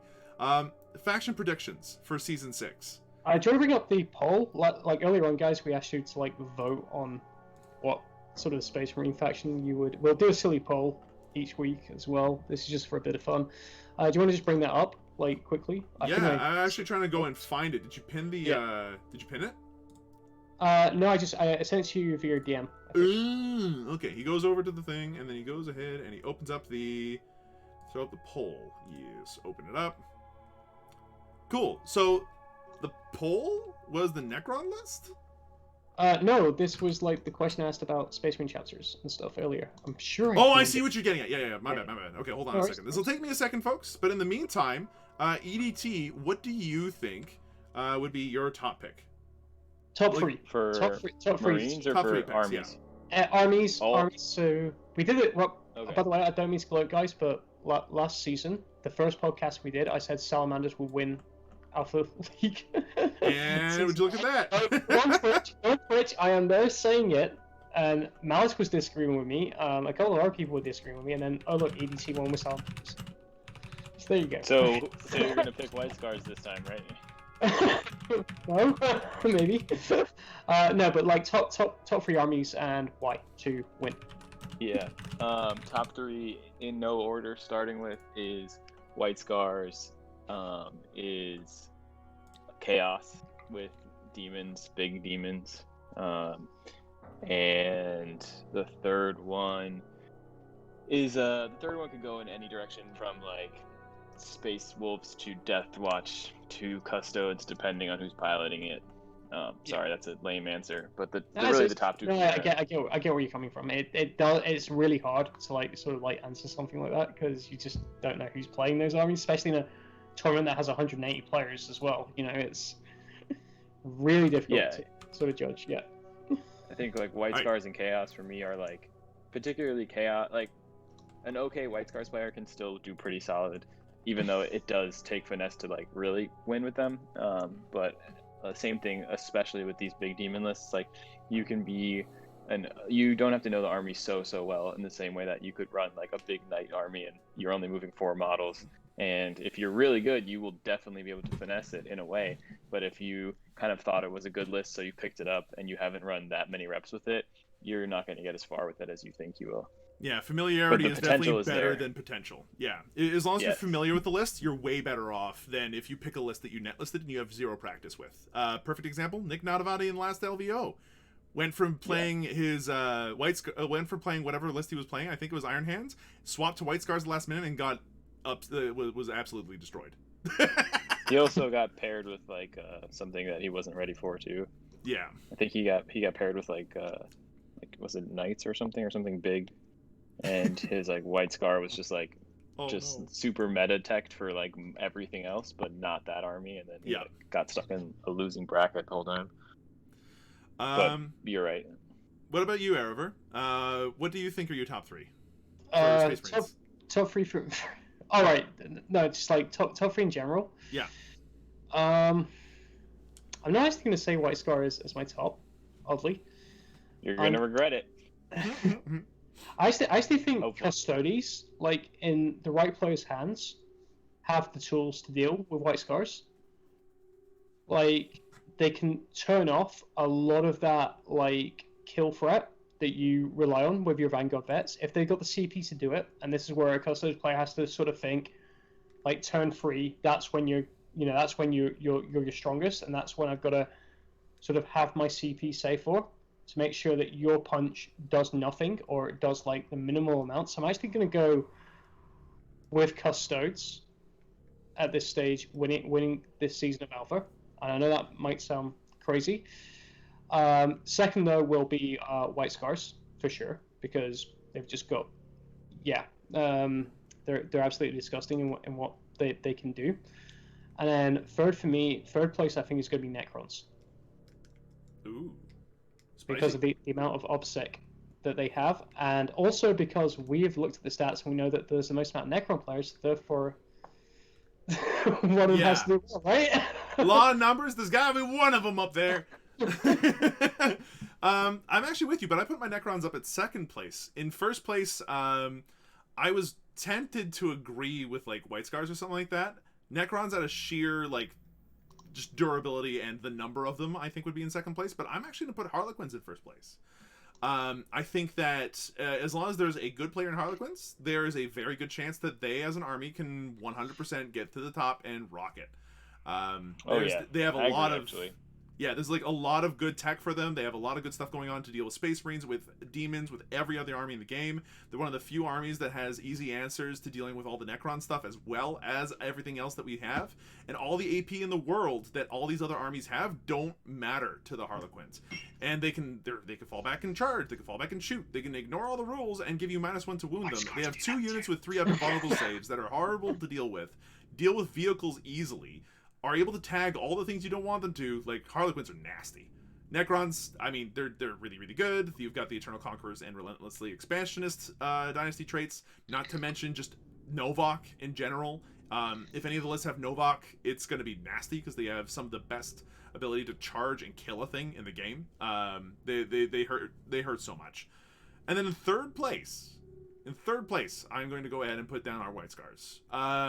I would love to say Salamanders, because they are actually my favorite color of Space Marine, ergo I like them. But, like, the White Scars are very powerful, and they do have a lot going for them. And if the Blood Angel supplement was out and used in Season 6, I'd probably say Blood Angels instead, because I think that +1 to wound and all the extra characters they've got and the changes they've made, so that way they could have 2, like, one Dark Company, like, Death Company Smash Captain, with all the benefits that they can get with the new supplement, I'd be like, yeah, absolutely. But like, I mean, White Scars are White Scars. They're really, really good. I'll give them a third place. Sorry, it proved me wrong, EDT. I want to be wrong. I'm gonna try. Good. I'm gonna try. Good. I think you've got a good chance. I think your pod's tough though as well. 2 Harlequins. Yeah. Yeah, and you're playing against some really good players in there as well. Also, I'm pod 3. I don't know what's up with that. How did I get put in pod 3? Question mark. We'll cover pods another time. We're sort of cover now. But yeah, let's just wrap it with your poll results here, guys. So yeah, White Scars. In fact, White Scars, Space Wolves coming in second. That's interesting. Like, there's a lot of them. Not a lot of faith in the Chaos Legion Dark Angels here, but that's fine. And then Blood Angels coming in third. What do we all make of this? I mean, obviously White Scars is going to be #1, but like the rest of it, I thought Dark Angels would be higher. I thought Dark Angels would be second. I thought Ultramarines would be higher, to be honest. And I mean, considering that the supplement isn't out for Blood Angels, yeah, maybe not. Space Wolves, I think, are right where they need to be, and White Scars makes sense, popular-wise, that they be near the top. Yeah, there's a lot of them, and they're good. They're really, really good. What do you think, EDT? Yeah, I mean, unsurprising with White Scars in first. I think Space Wolves are also unsurprising. They are super, super, super good. And Blood Angels were good before. I think Dark Angels are a close spot. Everything else there is kind of maybe just people's favorite Marines. Salamanders, obviously, are. I think people vote for their favorite, right? But, yeah, probably. Like, no task analysis. What color do I like to paint? Yeah, I like that. Hopefully, 32% of people have faith in me. That's just what it is. I like to believe that. All right, and let's finish off with some Q&A. We're already 2 hours and 40 minutes into this thing. It's very long. It's the longest. Don't worry. Like, it's not 6 hours, so that's fine. I mean, we're already doing better, but yeah, we can definitely go faster in the future. All right. So, first question comes in from Tominas. Sorry, apologies if I'm pronouncing your name wrong. What armies or what type of armies would you guys like to see more or less of? That's a good question, actually. One of you want to take that away? So what armies would you like to see more of played, and what armies would you like to see sort of like less of played in at tournaments and events and stuff like that? I'm excited for the Drukhari book. Yeah, there's some very cool changes in there. Like from what they previewed with the Incubi. at the very least. Yeah, Like, totally. there's gonna be some scary stuff in there. I saw some eBay lot for Drukhari Army, and the day the book came out, it was like way under MSRP. Snagged that up real quick. And I'm like, just banking on that book being solid. Yeah, I mean, the last Drukhari Codex, when it came out, was genre defining. Like, it was exciting because there was like one person like priced that was Lawrence from Tabletop Tactics, who placed like top 8 LVO, like with 7th ed Drukhari. And other than that, like the army was unheard of. And then the 8th Codex came out, and all of a sudden they were like a powerhouse of a faction. You know, it was great. They were to interesting, flavorful, powerful. Yeah, that Codex started something. I think it's what got the 8th edition codexes moving towards those more interesting mechanics and stuff that we ended up seeing in the later codices. Yeah. I would like it if I saw like more. It's hard to say. I really like Tyranids. I like Tyranids. They were my childhood army when I was started with them. I would love to see more Tyranids and more Genestealer cultists kind of come back into the limelight. And it would be super cool if I saw more of them, because I think that they are interesting armies. I think that there's lots of interesting play and gameplay that happens around them. Yeah. I would love to have more Nids and more Hive Mind in general, because I think they're super cool. Although saying that makes me feel dirty, because I also wish that there were more Eldar and more Astra Militarum and more of these other armies that just are nowhere near the top but have some interesting things going on. They just don't work within the current meta. Yeah. That was kind of going to be like my answer. I want to see more armies that aren't meta, like being played. I don't think because we have TTS and we can literally have like pixels and models for free. I don't think everyone should just jump on like the bandwagon of the hotness. I think they should play what they're comfortable with playing. 2, what they enjoy playing and have a good time, because it doesn't matter. You get less salty in a game if you're losing and are having fun, as opposed to playing something that is the new hotness and losing. You're like, well, that's not how that's meant to work, and all of a sudden you're getting angry, and that just makes you play worse as well.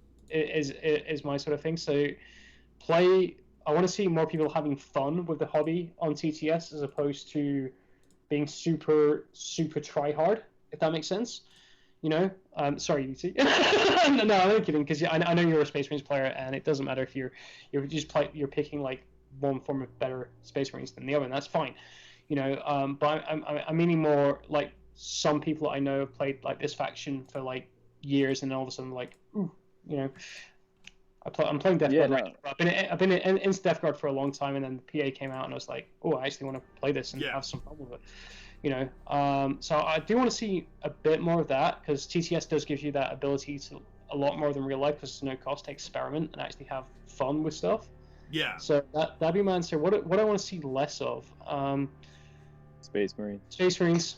Yeah, I've been saying that since the middle of 8th edition. Sadly, yes. I'm in agreement. This is just so many of them. But the other thing I'd like to see less of is just hyper efficient units like the Space Marines. It is crazy to me that there are so many units that are just like, yeah, I'm a mini god, and I'm like, oh, but you're not Custodes. What is this? It's a bit crazy that Space Marines are as tough as they are right now. People are like salty that like your like chaplain character is like can be more beat sticky than like a shield captain on a bike. I mean, it makes sense. They're super angry, but like, I mean, when you're angry, you're gonna hit real hard. If anything, I prefer that over the captain.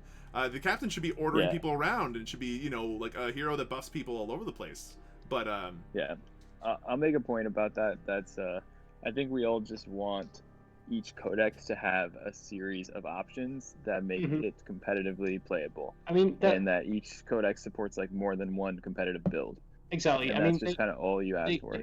They kind of said that like they went like look, guys, this was like in various GW commentaries and stuff. They said, look, guys, we know Space Marines is powerful. It's going to remain powerful, but we're using it as a benchmark to like have other factions be that sort of level of power.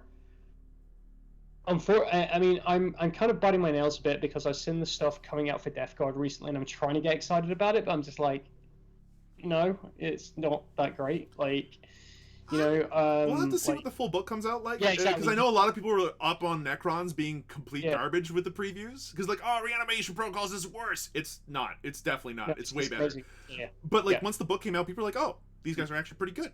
Yeah. There definitely will be a solid Death Guard build. That's without a doubt. Yeah. Oh yeah. Guaranteed there will be. And we'll have to see what the rest of the contagions do, because apparently there's more than one, and it's not all -1 toughness. There might be other stuff that goes in there, so we'll see.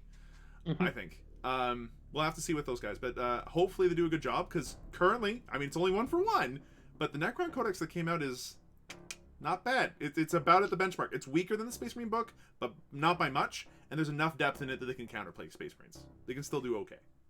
Okay, sorry guys, I think the next one is a sort of TO question. Answer away, dude, you're the TO! This comes in from... The last question was, by the way, I think I did give his name? Yeah, I did. Okay, so this one comes in from Rick Bardock, asking about the Hierophant. It's currently unplayable on tight table quarters. Cannot set them next to most terrain. It doesn't have a base, but should and needs to have a smaller actual base.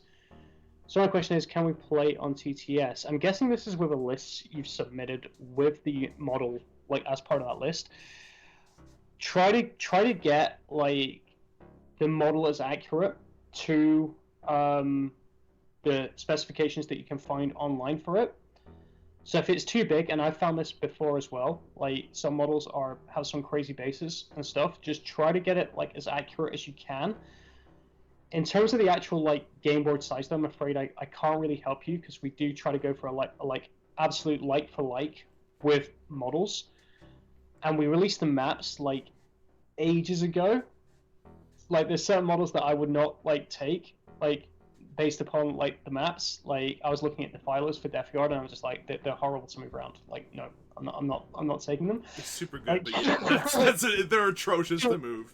So that was like a no for me, like right there. But like I said, just try to find like a like for like example.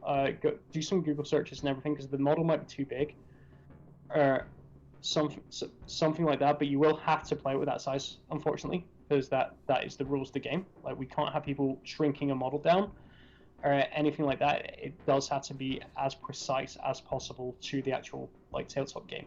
And I hope that has answered your question. Yeah, good rule of thumb is unless if it has a rule that says measure from the base or the hull, just make sure you get the base size right. And then if it's still too large to like do stuff with, then there's some modders in the community that can help you to kind of figure out how to like either elevate the unit itself, because if it's a flyer, which I think the Hierophant has fly. Like yeah, but I think is it like a flyer roll? Because if it is, like you can see it normally anyway. It's not a big deal if it's super high up. It definitely has the fly keyword, so you shouldn't struggle. You're not going to be able to like place it in terrain, but you should be able to maneuver it like around the board a bit. Yeah, exactly. Yeah. So like if there's like ask some of the modders and stuff, there's definitely ways to pretty up your models, change up the sizes so that way they're more accurate and stuff. Talk to some modders; they might be able to. I was going to say ask in modding assistance as well if you get like really stoked for it, because someone can probably help you out in there with the model as well and can make sure it's like the right size and the right dimensions. And most importantly, the hitbox isn't like terrible as well. They'll assist you with that. Yeah. Because sometimes you get a model and it's got like a hitbox that's like moving through jelly and it will possible to like put anywhere. So ask your modding assistants. Hey, if someone's feeling really nice, they might go, "Oh, that's an interesting project," and even make you one. So, you know, the modding community on this server is absolutely amazing. So just go in there and ask them is the best advice I can give. Fortunately, the list has been submitted with that model, so you have to play it with that model. I can't like go back on that at all. What's the next question? Okay, so the next question is final question is from Raulo, who's asking when are we going to start streaming games? Slowwolf, this is on you. So streaming games is going to happen, I guess, as soon as I can manage to make it work. Admittedly, as you guys might or might not have noticed, I have some knowledge, but it's like, you know, not a lot of it, and it's not like I won any pods or anything. So it'll be one of those things where we'd like to cast some more games, and I think we want to do it as soon as possible. Be down to commentate a couple as well. Quite like to have him as commentator. Exactly. So it's just a matter of making sure that we can find the games to stream and make that all work. But really, as soon as possible. We want to stream games. Yeah. It's obviously an exciting thing to do. You guys, if you're missing Joker, I'm sure I can get him back to stream a few games as well. Possibly Flowson, who I know has done like great like streaming work in the past. But Slowwolf's the guy that I kind of I want you to like do this, and hats off to him. He's taking it on board and everything. This wouldn't have happened without him. So thank you very much. But also having said that, we are going to go into like streaming schedules and stuff next week. Which brings up a good question. When are we doing this podcast again? And this will happen every Sunday. Boom! We got a schedule. Yeah. That's easy. It's more the scheduling games. I think we had issues like last season because we had a lot of people trying to do one stream. I'd be quite happy for me and Slow Wolf to stream someone's game between ourselves. I think it'd be fine. Or Slow Wolf and EDT, or Slow Wolf and Joko, for example. And I think just the two of them and the two players, and I think that will help, because I think before we had way too many people trying to stream a game, which caused a lot of problems in terms of scheduling and stuff like that. Yeah, and it might be one of those things where it might be like this, where I just hop on a Discord and I'm like, oh, we'll be on Discord. We'll be on Discord. And then at that point, it's like, okay, sweet. We've got a few tricks. I'm pretty sure I can get the tournament UI to load into Discord, so I'm going to be playing around with that in the next couple of days. Yeah. So there's tools for that. I think this has worked actually better than what I was expecting doing on Discord. For sure. I don't know. How do you guys feel about it? I mean, it's been a hoot so far, but yeah, it's worked out okay, but it's definitely a little janky for me. But it's definitely workable, and that's the thing. It works, and that means that we can go ahead and stream, and as a result, hey, we can get this set up. So yeah, we can definitely try doing that. Hopefully, maybe this week even. Monday, Wednesday, tomorrow, Wednesday, that kind of stuff are days that I know I'm available, and that I can try to get it running. Hopefully, even this week. So yeah, I'm gonna talk with Erever and see what I'm here for it. Yeah. Streaming is the future, guys. Let's embrace it. And if we're streaming it, it'll be on Discord. There will be VODs available. I'll be recording them just like this one. So if you're watching this, hey VOD boys, VOD folks, how's it going? Yeah, this will go out on the TTS 40K YouTube as well in the next few days' time, hopefully. Yes, it should. We'll get that sorted. Yeah, other than that, we're gonna have a guest in each week as well, and that could be someone that's been a part of Alpha for a long time, brought something to Alpha, or it could be someone completely outside of it that we want to get an outside sort of input on. I'm putting feelers out. I'm speaking to various people right now in regards to that. I've had a couple that are very keen to get on here as well. Don't want to ruin any surprises right now or anything like that, so we'll not spoil that. So with that said, I think it's time to sign off. Before we go though, EDT, is there any place where people can reach out to you and speak to you on the internet, Twitter, Discord, that kind of stuff?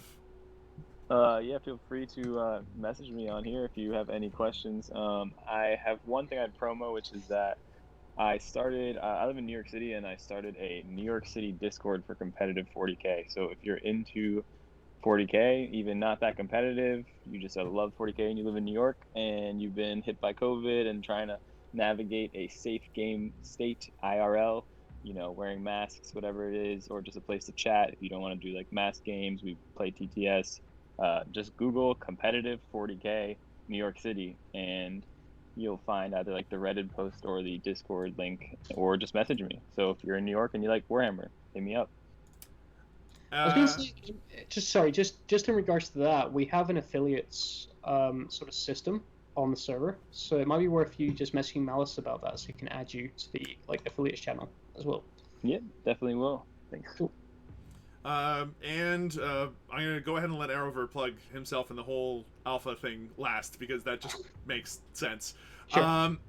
So to quickly plug myself, if you want to see more of my face, you can find me on Twitter as @SlowWolf. I also have a YouTube, but it has nothing to do with Warhammer at the moment.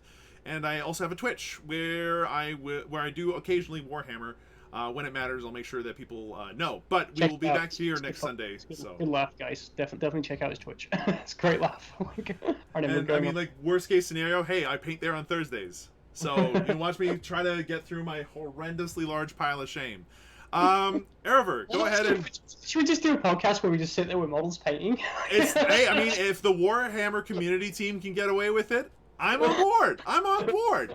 Arrowver, how about you? Where can people find out about like Alpha League, more about this community? Where can people like plug or find more information about this place?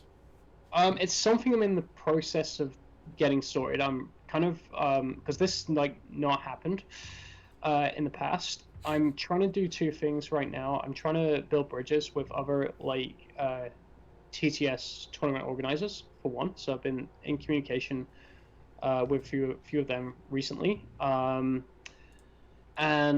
there's some big ideas which I'm having, which I don't kind of want to go too much into right now. But again, it's kind of a wait and see like on that front. Other than that, and just on Discord, like it might take me a while to get back to you, but just DM me with anything. Like I'll try to like answer as many questions as I can. In regards to like Alpha League, like anything at all. Like I'll probably be a lot less inclined if it's something like on the front page of the primer, 5 of you. But having said that, yeah, just send me questions about Alpha League or any concerns or anything like that. And like I said, problem players. Again, we've got systems in place on the server for dealing with that now, so don't be shy about it. Because if you don't DM like an administrator, we don't know about it, so the problem just goes unsolved for ages. You know, we're not here to like police games or anything like that. So if people don't come to us with issues, we just don't know about them. So be sure that you're doing that so we can maintain like really good sportsmanship like across the server. And that's not just Alpha League, that's the server as a whole. Yeah, we want to make sure that from what I understand, the Alpha League server is meant to be a place where people can feel confident that they can play a game, and they can feel confident that they'll play a good game, a fun game with somebody that's not going to go ahead and make their game miserable based off of either crap sportsmanship or crap people. So yeah, if you come across a crap person or somebody that's a crappy person to play against, yeah, like please make use of the tools that have been given to you. With that said, I think we're done here. Thank you everybody so much for watching and or listening to this podcast, which has a name, Arrowver. Do we have a name for this one yet? No, let's just ask Alpha League what they want it to be called. What do you guys want to be called? Let us know wherever you're listening to this at the moment. What you guys think this podcast should be called? Because the Alpha League podcast is boring, but works. All I see when I close my eyes is White Scars lists. That's all you see now. It's your only nightmare. So thank you everybody so much for watching. We hope that you enjoyed yourselves and for listening. We hope that you also enjoyed what you heard today. If you guys want to hear some more, we'll be back next Sunday with another podcast just like this one, with new topics, new people, and new things going on. Thank you one more time, and that's it from us. Good afternoon, good evening, and good night. Cheers. Thanks. Bye.